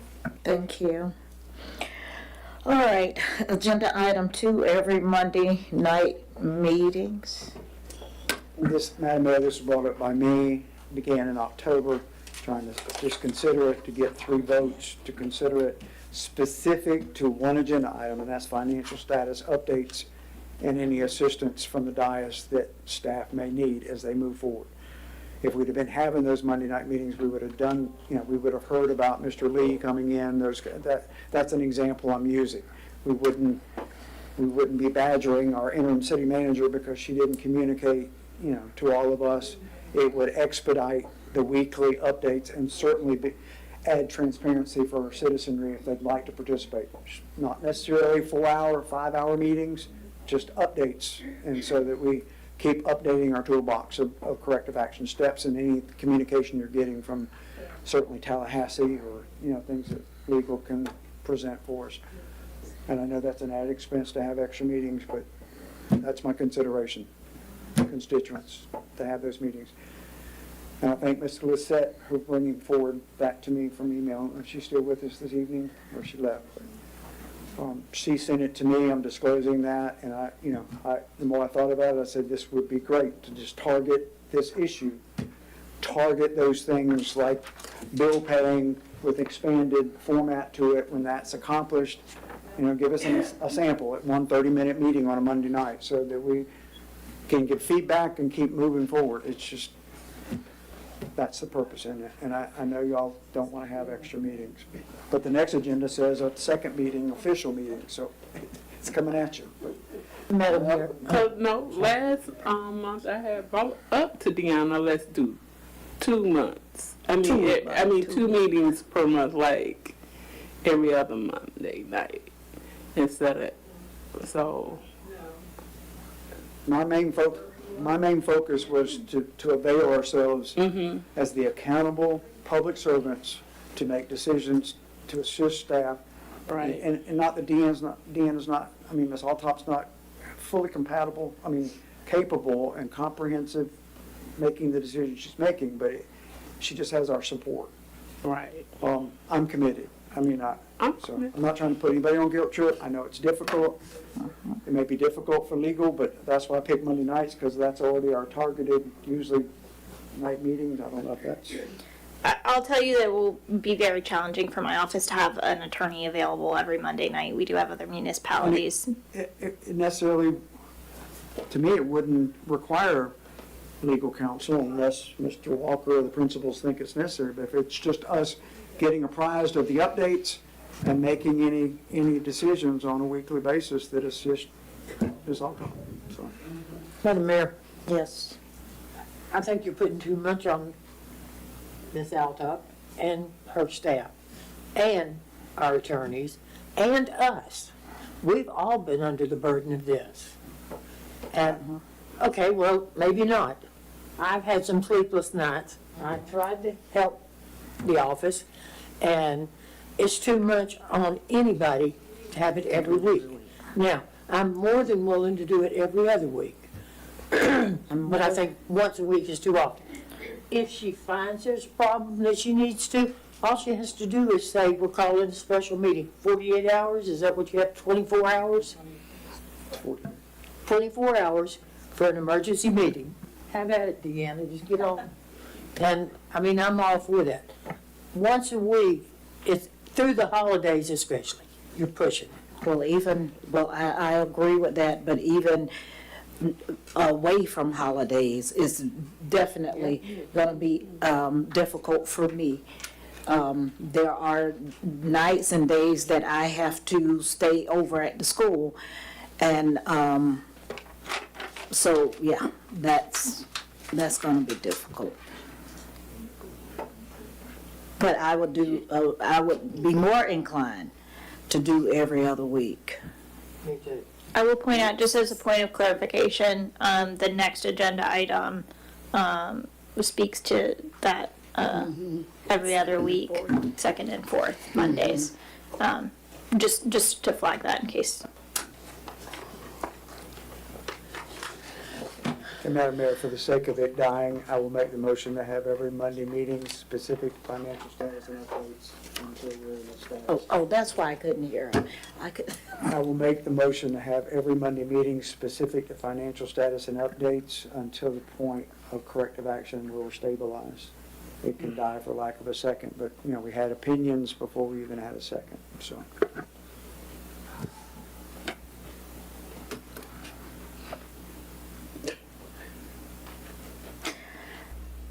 Okay, so No second?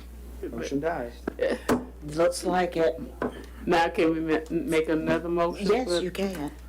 That's the next agenda item. If, before you make a motion, if you're gonna motion that it's every other week, that is the next agenda item and there's a resolution. Just to keep us. Okay. Together. Go ahead. So, agenda item 3, resolution number 2024-27, amending the City of Archer Rules of Procedure by temporarily designating the fourth Monday of each month as an additional regular City Commission meeting. Madam Mayor, this is resolution number 2024-27, a resolution of the City of Archer, Florida, amending the City of Archer Rules of Procedure by temporarily designating the fourth Monday of each month as an additional regular City Commission meeting, repealing all prior resolutions in conflict and providing an effective date. I think that the title speaks for itself. This is a temporary addition of a regular meeting. So as you're aware, your charter indicates one meeting a month on the first Monday of the month. The resolution here just proposes to add an additional meeting on the fourth Monday of the month until you all decide otherwise. So this will continue on until you make the determination that this is no longer appropriate given the circumstances. Motion to approve resolution 2024-28. 27? 27. 2024, 27. 27. All right. Looking at the wrong one. Living in the future. Motion by Commissioner White, Second. second by Vice Mayor. Does it have to be a full meeting if this is discussion? gonna be mine. Or can it be the specific of what I'm asking for, and it be specific because it's temporary, because it's out of our charter norm, and it be specific to the corrective action steps and financial status updates? Yes, I think it could.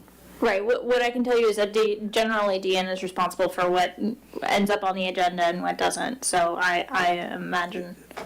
Not that I don't want the citizenry input in any of this, but we have it anyway, and we welcome it through our Robert's Rule of Order. I just don't want to belabor it to be a full Right. meeting when that's not our focus. I think that that's Sleepless nights or otherwise that Commissioner White's having, let's fine with focus me. on the attention to where we need to be on this second meeting. Not to updates on finances and corrective actions and stuff corrective like action that. steps for that the we're taking. For the fourth Monday. things that are critical and time sensitive and cannot wait for With a second full Monday. transparency to our citizenry. I mean, We got a I think we're all on the same page. But not all this. I don't want waiver fees coming at us. I don't want,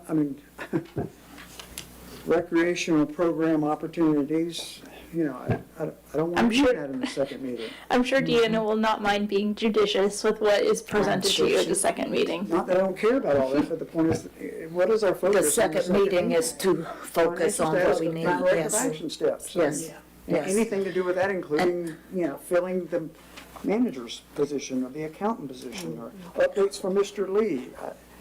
Amazon Lee, so. I think we agree over here, but What's that? My meetings in Newberry are on the same night as your meetings, so definitely not. Sorry. second and fourth, or,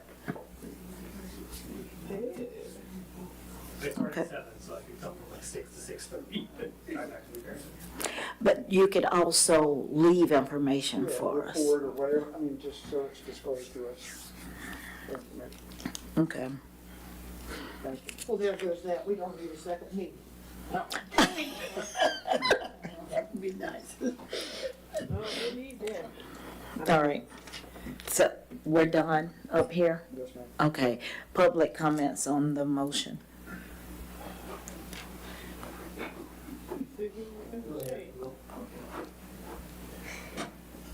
Yeah, Bill Lewandowski, I strongly recommend you approve this, and you might be interested to know that this also came up at the charter review meeting, where there's lots of discussion about you having 2 meetings a month with the option of one being a workshop. So, and I think most of the members thought that was really important for you to do, but anyway, that's, let you know, it's percolating. Thank you.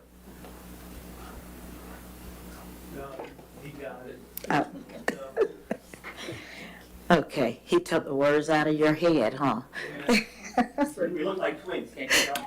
I can tell. All right. Yes, ma'am. So do we need to change this wording, or it can stay like it is, saying regular city commission meeting? Or we can leave it like that? Yes, it's just adding another regular meeting. Okay. Roberto Lopez, I think it's a great idea what he said about the workshop. One of those meetings should be a workshop. For example, I had a discussion recently, and I won't go into any details, but you really need to take all of your employees' resumes and applications and look at the salaries, the scales, and different things like that. That would be one thing that I would recommend, because I did request some of those documents, and I'm a little appalled at what I'm seeing. So I would suggest that you do workshops. Thank you. And I wasn't badgering her. Thank you. Any other public comments? All right, then we're gonna move on to a vote. All in favor of the motion on the floor signify by saying aye. Aye. Opposed likewise. Motion carries at 5-0. I think I heard everybody. Yes. I just asked. All right, agenda item 4. Resolution number 2024-28, approving and authorizing additional signatories for banking services. Right, Madam Mayor, this is resolution number 2024-28, a resolution of the City of Archer, Florida, approving and authorizing additional signatories for bank services on behalf of the City of Archer, removing previously named signatories on behalf of the city, repealing all resolutions in conflict, and establishing an effective date. So in essence, what this is now that you've brought on Mr. Lee to work in Cindy's position, for the most part, Cindy is taken off of the authorizations through this resolution, and Mr. Lee is added in order to keep us with the ability to have 2 signatures on all checks. So just a reminder, all checks, 2 signatures. And I would just like to add, Cindy is off the bank account already. I felt we couldn't wait for a resolution. Okay. Well, I will make a motion to adopt resolution number 2024-28. good job. All right, thank you. We have a motion by Commissioner White and a second by Commissioner Green. Any other comments, commissioners? I have one question, just, it may be off this subject matter, but it's about signatory authorizations. Does that include the EFTPS entries for the biweekly payroll tax liability? Say that one more time. The payroll tax bi-weekly liability is either done by signatories and forms, or it's done by an EFTPS authorization. Are you doing that? Or will he have the opportunity to do that as well as a co-signator or authorization?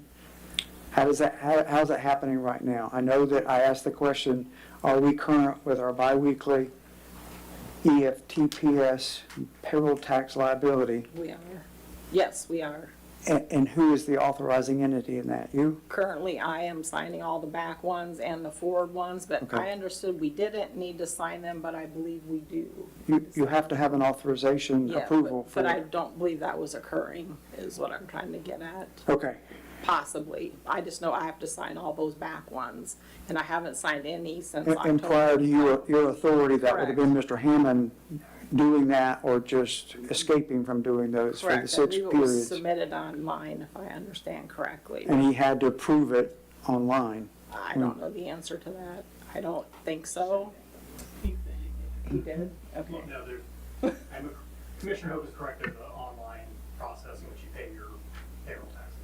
Yes, and you have to authorize it, and so that would include this, correct?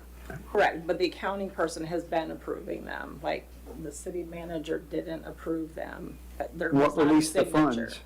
funds? What released the obligated funds?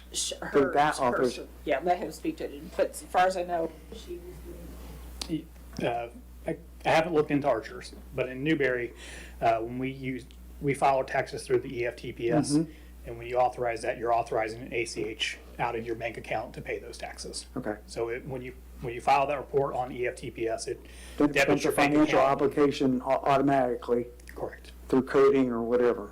Yep, it'll draw those funds out of your bank account. And do you do that at Newberry? I do not. I have a staff member who does that. I'm sorry, I didn't mean to insult you, but I mean, Yeah, we have a payroll accountant who does that for us. okay, thank you for that information. And you'll be apprised of that, Deanna, here? Or you're doing it here now, the ACH release?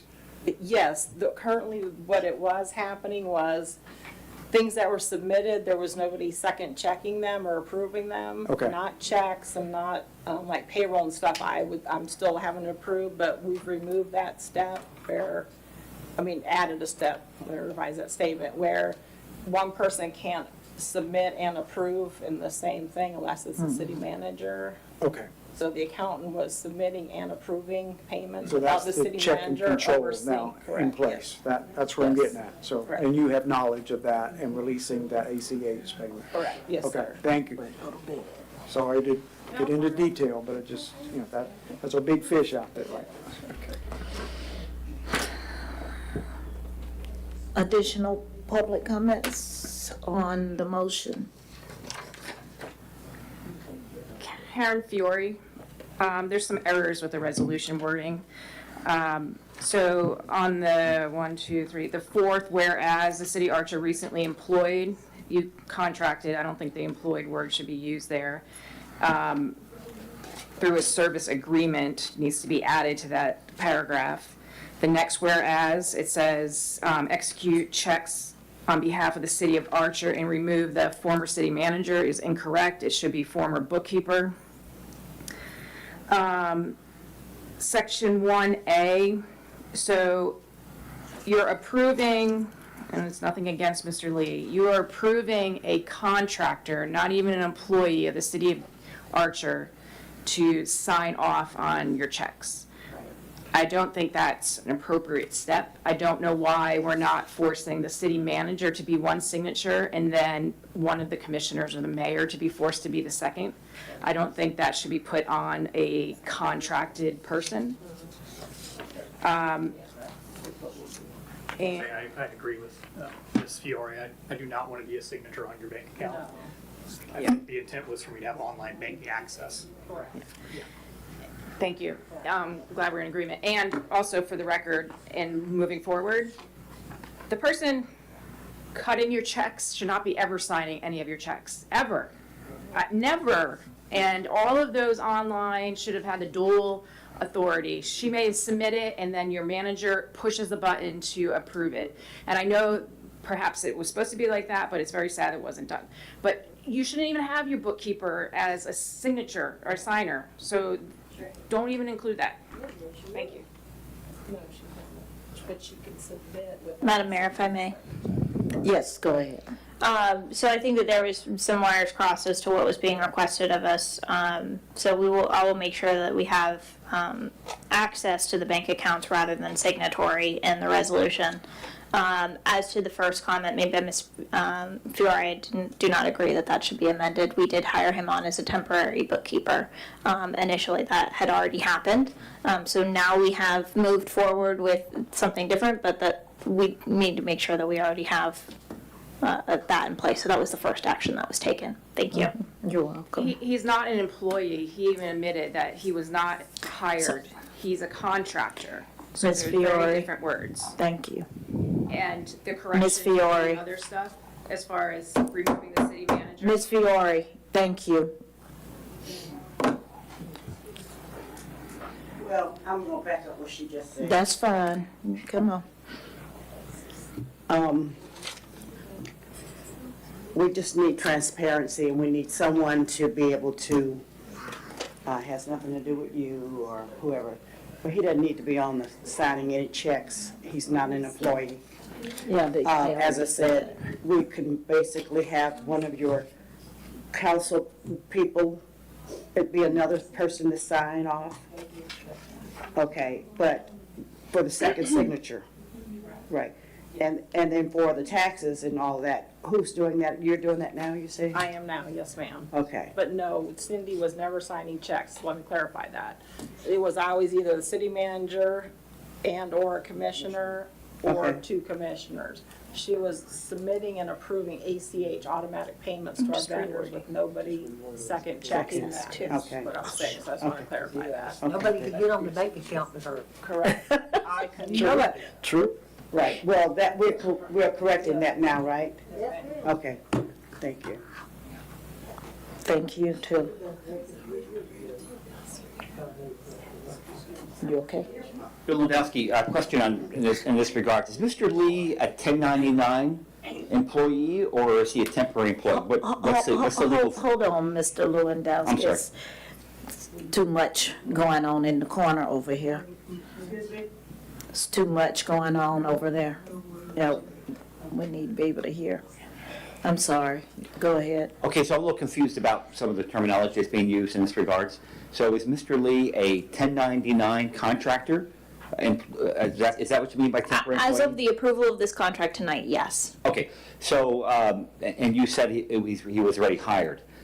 Is that correct? We brought him on as a temporary employee in the interim between between Cindy resigning and this meeting, so that we could have immediate services under Deanna's approval and power. Okay, as interim. so was that as a 1099 or is that as a W-2 employee?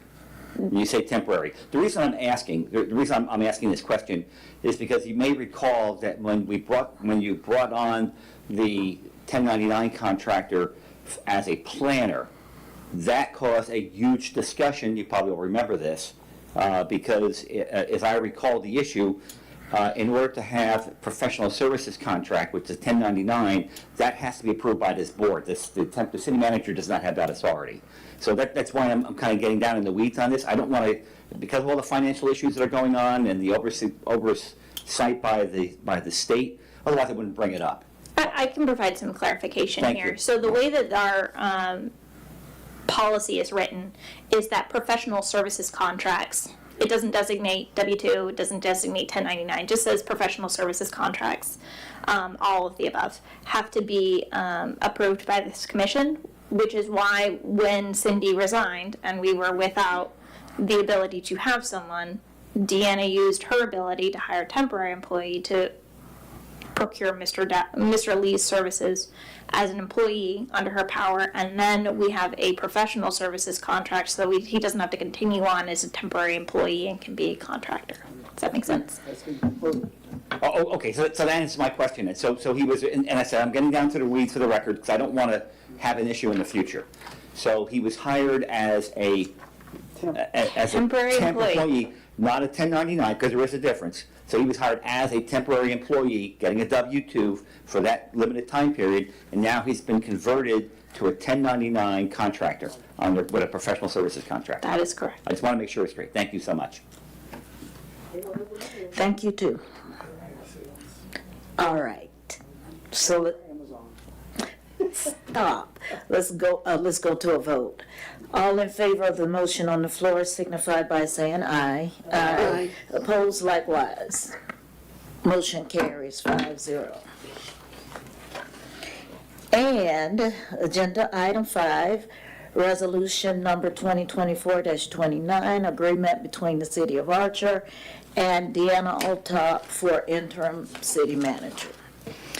Madam Mayor, this is resolution number 2024-29, resolution of the City of Archer, Florida, approving that certain agreement between the city and Deanna Altop for the interim city manager position, making certain findings of fact in support of the city approving said agreement, recognizing the authority of the mayor to execute and bind the city to said agreement, directing the mayor to execute and bind the city to said agreement, repealing all prior resolutions in conflict, and providing an effective date. This is the contract that we've drawn up for Ms. Altop for her services as interim city manager. I'm happy to answer any questions regarding the contract included in your agenda. Thank you. Sorry. It looks good to me, so I'll make a motion to adopt it. Are you happy with it? That's the There's question. some empty spots in here. I know, but I So- figured you knew how much you were making. Well, I've been pondering this and I'm very conflicted because I know where the city is financially, but I know how many hours I've been putting in for every pay period, and it's an extreme amount of hours, and I don't mind, because I know there's a lot that needs to be done, and other staff as well. So I know in the last meeting we had said 80,000, but I'm requesting 90,000. If you feel that's unacceptable, then I'm okay with staying with the 80 as long as I can get the $450 for the vehicle allowance, because we will have to start traveling, like the mayor was discussing, up to Tallahassee and other places, meeting with Newberry, because wastewater, like we heard earlier, is getting ready to kick off, so we're gonna have to make quite a few trips here and there. I don't plan on going to any conferences, just so everyone's aware. I know that's all in here, but I don't have any plans to do any of that at the moment. I thought we agreed to 85 at the last meeting. I think we did. I thought we I did think we said agree to 85, 85, because that's what you said you would need, 85. I don't know where I got 80 from. But if Because I think that was the first number that was said, but then after discussion, I think we said 85. So if it's at 85, if I could just ask for then 250 for a month for the vehicle allowance? Madam Mayor, if I may ask about the auto use, why don't you just accept the federal per mile expense? Because that comes out a lot better than an allowance. Because of all the accusations with travel, I really don't want to But submit if you any filled out the further. form and submitted it, for our review, it'd be totally transparent and acceptable, because you would be reporting how many times you went to Tallahassee and that kind of stuff, and you'd have the mileage report. You'd come out better than just an allowance. I'd prefer an allowance. I appreciate the offer, but I prefer the allowance. I don't see how that's gonna be fair. So 85 and 250 for vehicle allowance. Yes, ma'am.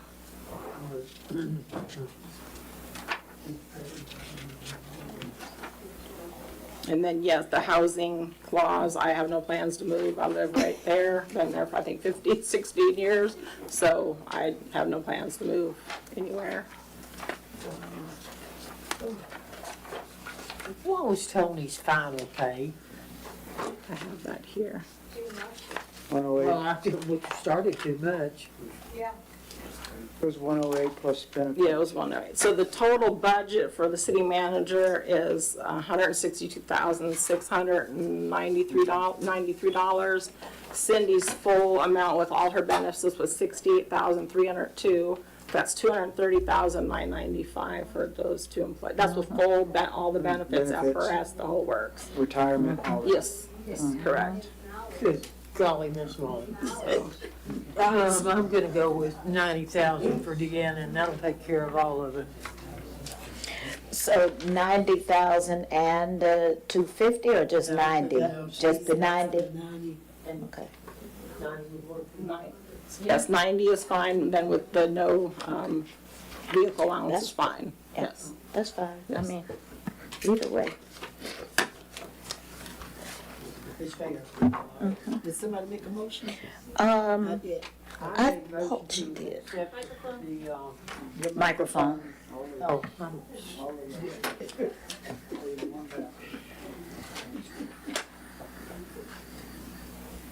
I made a motion to, accept the resolution.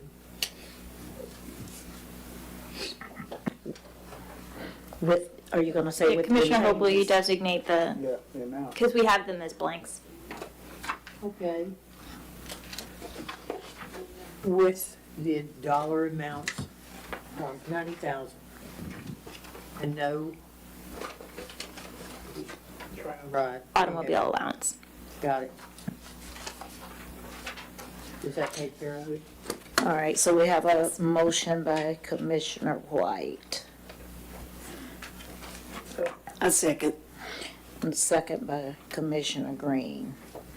Any discussion, Commissioner discussion? Deanna, I agree with it, and I have no problem with it, because for as long as I have known you, you work very hard. And I know that every time it was needed, you try your best to step into every role. And currently, you're still doing more than one. So, I'm good with it. I didn't think that it was too much to ask. So, question, Madam Mayor. But the vehicle usage and allowance, are we, I would take out Deleted that, I would that? take We're out that taking that out? paragraph. Yep.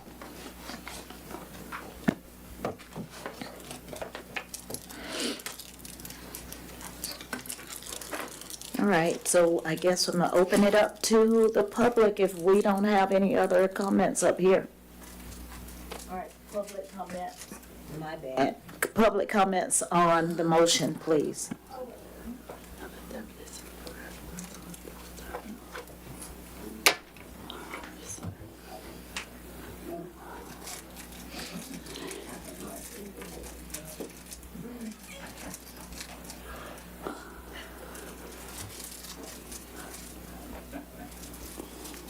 Linda Kosicki, citizen. You guys are getting a good deal, you know that, right? Mm-hmm. She's doing her old job. She's doing Tony's job. She's helping out with training Justin. And now Cindy's gone. So, thank you. You're welcome.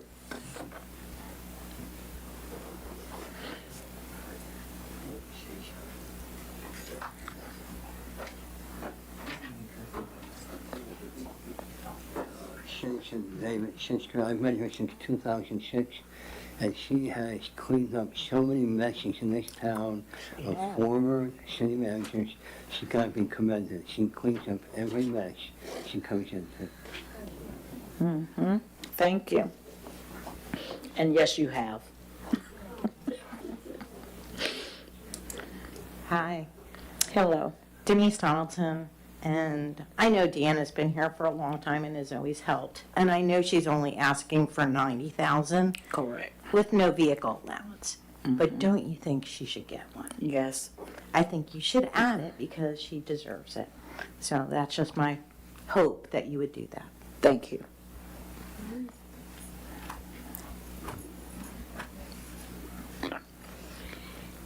Lori Costello, it is a breath of fresh air to have somebody sitting in the manager's seat that can answer questions. None of the other managers could. It's a, we'll get back to you tomorrow, or don't know, or ask Deanna. So it is so nice having somebody that can answer questions. It's just wonderful. Thank you. Thank you.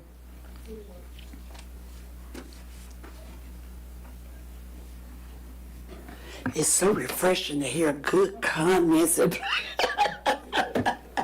Yes. All right, so let's go to a vote. All in favor of the motion on the floor signify by saying aye. Aye. Opposed likewise. Motion carries 5-0. Your complaint. All right, yeah, I think I think Deanna deserved that and more. You can always put in travel, Correct. submit travel, doctor. Okay, so next we are going to reports, correspondence, communication, and then city manager's report. So we didn't have any reports this month. So I just put down what Public Works, Calvin had given me that they did. So we're still doing the food giveaways. They had to do a leak, fix a leak by the mini storage on Archer Road. They had to fix a leak on 137th and change the cutoff valve. They met with the county on location of the water valves on State Road 45 for all the work that they've been doing and by the community center. Of course, the meter readings, they did the inventory. We had to have one of the towers cleaned and washed out, so they helped with that. And during that, they had to install some pressure relief valves at the end of the city to help with the pressure while the tank was being cleaned. And I know this was on last month, but they are back on. One employee is always trying to finish the last mow. The right-of-ways, of course, are full of yard debris, but they're doing their best to get around that and then mow the city properties. And then, like I said earlier, they anticipate the first yard debris pass to be done by November 22nd, because believe me, we all want it picked up. A big old mound right next to my house, I understand, we all understand. It's frustrating. Yep. It's still all over. Right. That's true. And then the next one was just, again, talk about the 941s, what, we've had to do, and once the IRS receives them, sends the statement, of course, you guys will all see it, including the citizens, we can start payment arrangements, whatever those are. I'm hopeful, I don't know if the governor or the JLAC can stop penalties, I don't know how they can override the IRS if that's even possible, because the penalties, I'm really concerned, are gonna be double or more of the amount we owe, but I don't know yet. Outstanding. Right, so that, Tangi started back part-time today. Everybody is so happy, staff and citizens alike. Justin Stothard, as we all know, was Public Works. Did the front desk for about 6 weeks. Now he's learning, organizing, accounting. He's a self-starter. He's really impressed me, let's just put it that way. I know they're always outside, so I don't get to see them, but just day to day, I'm really impressed with Justin. And Scott White has been assistant at the front desk, getting mail and little other things, that I can ask him to do. Like I said, Public Works has been operating on 3 employees for this whole time, and so I think they're doing great. I mean, I know there's a lot to do out there, so they're doing their best. Of course, we talked about the Holly Hills, so grant will be moved to the next meeting. And then I'm just was letting everybody know again that we're getting through all the stuff in the accounting desk. Several of us are trying to figure out our way through. And Dallas, I tell you what, if I walked into what we went over with him, I don't know if I would have stayed. So thank you, because all he said was, "I love a challenge," or "I like a challenge." One of those words. I was just like, thank God, because it's a lot. There's 3 fiscal years to go through, and it's a lot. So I just appreciate all the employees shifting their work assignments, extra work, doing whatever is asked to get things to go through for the city. And we have had some compliments, so those are always nice to hear. How pleasant some of the employees have been in the office, on the phones, that kind of stuff. Okay. All right, thank you. Attorney's report. Danielle and I have been hard at work. I'll give you sort of the Cliff Notes version of what I believe Danielle went over and Commissioner White mentioned. So as you all know, as we've discussed, we reached out to Dallas to see if we could be of any assistance with our contacts in Newberry to provide accounting assistance to the city. We were in the process of drafting termination documents for Cindy at the time that she resigned, so her resignation made those unnecessary, but we did begin that process. We're currently soliciting bids from CPA and bookkeeping firms for a more permanent solution. We've gone over that in this meeting. We're helping with anything that we can do to get us sort of back on track as far as accounting goes. We'll be giving you any and all potential avenues for revenue that we can think of from our perspective, from a legal perspective, ways to save money. One of the ways that we have tried to alleviate the financial burden is, as you all know, we're working through a charter review process right now. Typically, that's a special project that we charge separately. We've decided not to do that based upon the financial circumstances of Archer right now. So that's, you know, the little way that your city attorney is trying to bear our burden and help out. We spoke about the moratorium and our correspondence with North Central Florida Regional Planning Council. We've been in contact with Gator Stickatch regarding the Holly Hills project. It was a mess to determine even where we were, what's been spent, what's not been spent. We're still in that process, but we're working to untangle that mess. We've had lots of correspondence with Edmonds. I know that that's come up a lot.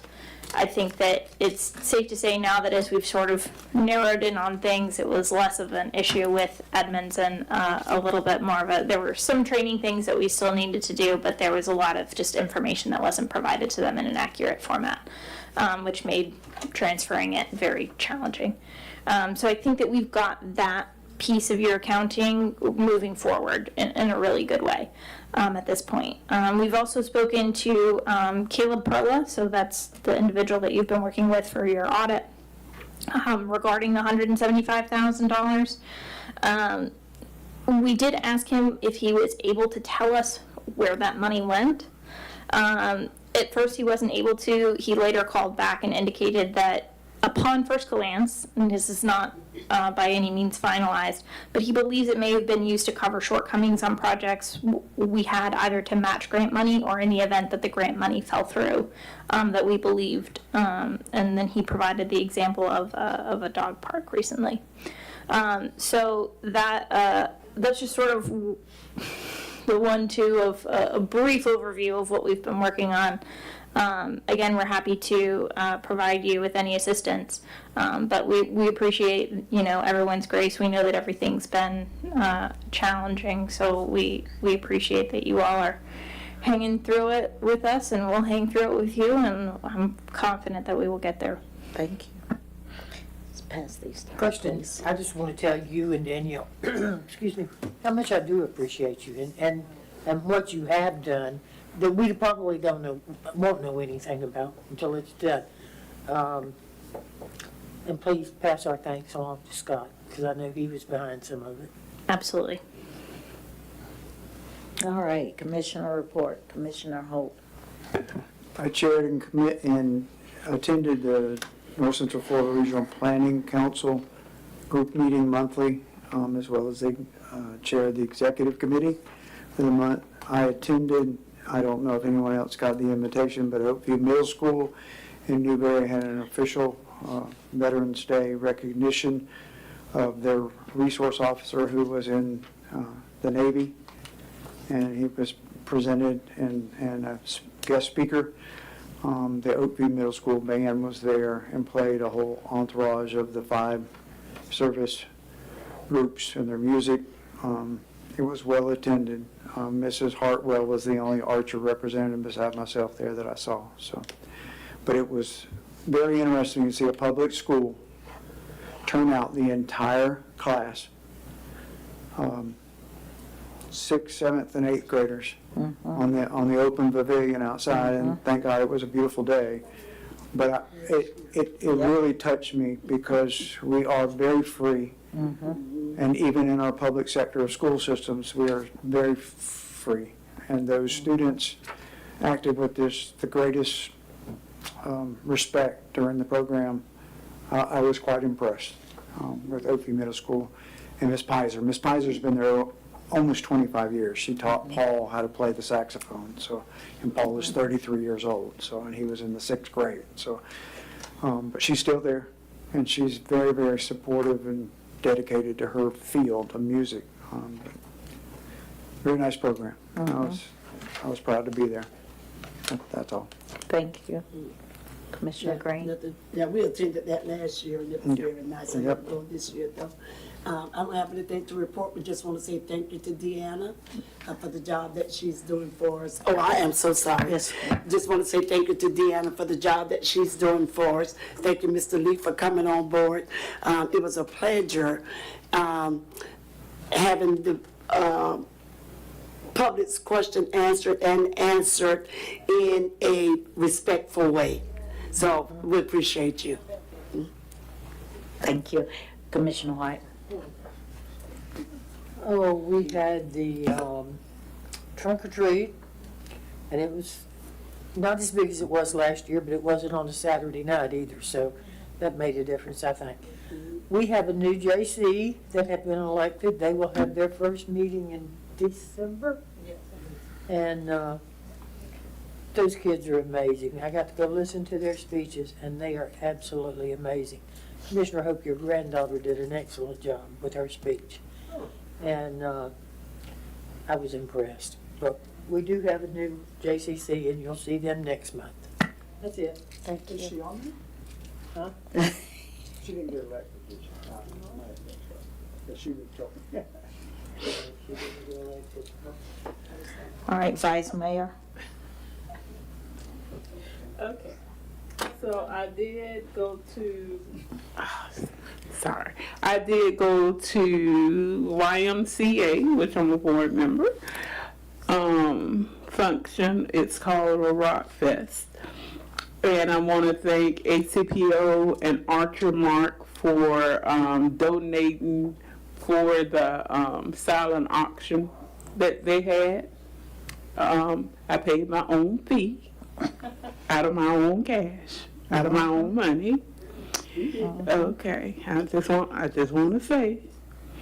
And I also went to the NAACP banquet, paid my own money, paid my own fee.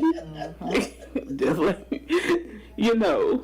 I also, just let you know. Okay. I went to the female protection because we have a lot of Archer members that is a part of the female protection. So they wanted some commissioners and to come. They had 2 different events. I went to both of those. What else did I do? A trunk or treat. What y'all picking on me for? We're not picking on you. I was trying to see if she was invited to the thing, but go ahead. What else? I think that's all I done. There's a lot of pictures over there. I'm trying to make sure. I did go to the things to the polls on Souls to the Souls to the polls, and I'm looking at the pictures to see to make sure I got it everything. She does. I got it. Yeah, because somebody said last I seen. Where was I? Oh, I went to. I went to a service yesterday, and this guy from Archie, he said, "Do you ever be home?" And I said, "I think I'm very boring. I'm always home. It seems like." But that's it. As Mayor's point of order, I'd like to extend the meeting 15 minutes so that we have availability for public comment number 2. So what? That was, he made a motion to extend for 15 Oh, I'll minutes. second. All right. Cause All we're right. almost done, right? Yes. All right, so we have a motion by Commissioner Hope, second by Vice Mayor. Any public discussion? Any commissioner discussion? Any public discussion on the motion? All right, let's go to a vote. All in favor of the motion signify by saying aye. Aye. Opposed likewise. Motion passed 5-0. You're quite welcome. All right, for me, I already pretty much went over what I think I can say today, which was the meeting with Newberry for this month. Last month I did that. I did get to trunk or treat for a bit, and yeah, it was not as big as last year, but it still looked like people were having fun, and Big truckload of pumpkins. yeah, so, yeah, I think that's it. So I went to that the end of October, and then the only thing for this month has been with Newberry, the meeting with Newberry so far. All right? Public comment period. 3 minutes, please state your name. Roberto Lopez. I remember when we started out with that project in Holly Hills.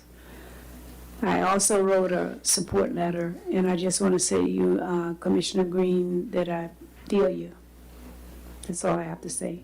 Also, you forgot one, Miss Penny. What? You came to the cleanup for BMECRO, which I did not attend. I was out of town. So I just wanted to remind you of that. Okay, thanks. And also, you know, I think Deanna already know how I feel about her. We talk about it all the time, so I don't have to say anything to her. The one thing that I did want to mention is that I'm so proud when we had that joint meeting that time, and I asked the commissioners in the county to help us with the roads. They started on the BMEC road, and from what I understand, they put a lot of dirt, and I understand they're gonna put milling. Also, I think they're gonna go over on your road, Commissioner Penny, and do likewise. That's the road to Shallow, so I'm very proud of that. And that is an accomplishment, and that will be something great for our community. So I wanted to announce that and let you know that that is taking place. And I'm proud to say I was the inspiration for that. Thank you.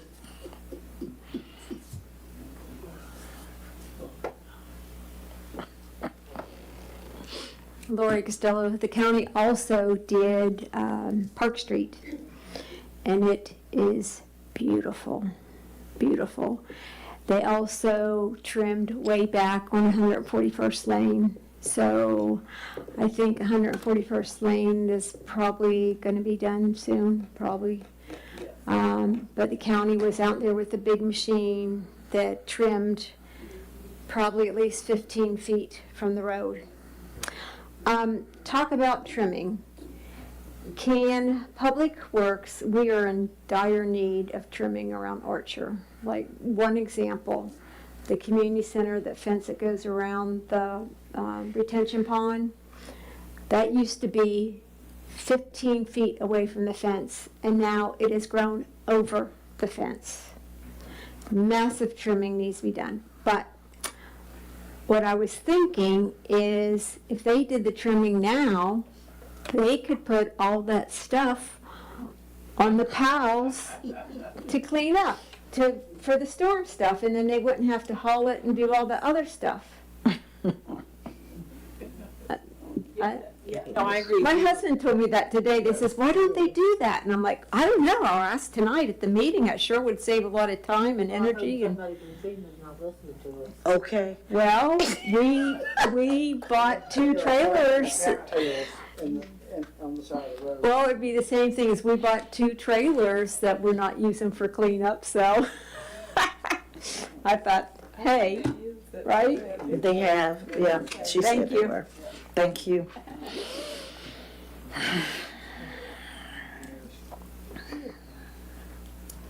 Bill Lewandowski, citizen. So my wife and I have noticed, and I presented information to you at the conditional use permit hearing, that there's a huge amount of traffic going up 170th. It actually has the highest percentage increase of any road, mostly dump trucks. I showed you those graphics, how much that increase is. What I've noticed is that instead of continuing on 170th past Mr. Hope's house, That's what I wish they would, but, which is the state road, they're making a turn and they're going past City Hall here. So, if it's legal, I think you should put up some signs saying no through traffic for You trucks. should be walking your dog late at night and see the semi trucks that are coming by. I actually, I do, I've lost one window Yeah. already. yeah, Come down my road. yeah. They come down my Yeah, I mean, road. we used to fuss about the Dollar General truck or two, but now it's Yeah. multiple. Yeah, Semi-trucks. I don't know how much leeway the city has in terms of state road usage, but certainly we have some control over the non-state roads in the city. So I would like to bring that up to check. Next item is in terms of public works and overtime. So for example, if the food giveaway is causing overtime, I'm okay with the food giveaway, don't get me wrong. But if doing that causes overtime, that's problematic, especially when you're going to have the state looking at what you're doing. So I think you should take a hard look at overtime, and if the food giveaway is causing overtime, then there needs to be a discussion on that. Because you're going to have outsiders looking at us, and that's just not a good thing. In regards to all this property we're talking about, not all this property, but the property we're talking about, it should go out on bids. We shouldn't be saying we're going to give property to this guy, and that's problematic on lots of levels. We've done it, though. What's that? We've already done it, and it's on record, Mr. Rittenhouse, being approved by the commission. If it's Multiple years ago. I understood, I was here with some of those. If that was legal, again, I'm going to defer to the attorney. If that was done legally, fine, I've got no comment on it. Okay, so if it's done legally, the attorney says it's legal, I don't have a comment. But if it wasn't done legally, that's a different issue, and moving forward, we should do it properly. Okay, so that's my comment on that. We need to be straight on this stuff, one way or the other. The last comment is that we should wean ourselves off of Mr. Lee as soon as possible. We talked about temporary. It really needs to be temporary. We really need to get moving on getting the county's assistance here to help. I'm sure he's a great guy, but you know the situation. Okay, thank you. Thank you. And you had 20 seconds to spare. You are. Thank you. I don't think I have. Thank you. All right, y'all want to share something or no? Yes, ma'am. Commissioner Green and I were just discussing about these the county assistance. Based on accounting FTEs and services like that, that's a transfer fee that's going to come to us. I don't see it in writing yet, but I guarantee you the county is not going to fund a staff person for free to a municipality for any length of time. And prove me wrong, but that's what we were just saying, that They will have to. to balance their budget just like us. Right. So, thank you. That's what I was saying, Commissioner Green. All right, so meeting adjourned 10:11. Good night. Good night. Have a great one. What birthday party? Oh, sure did. I forgot about it. So did you. I should have said I had something to report, working them elections for 2 weeks. Yep. Yeah.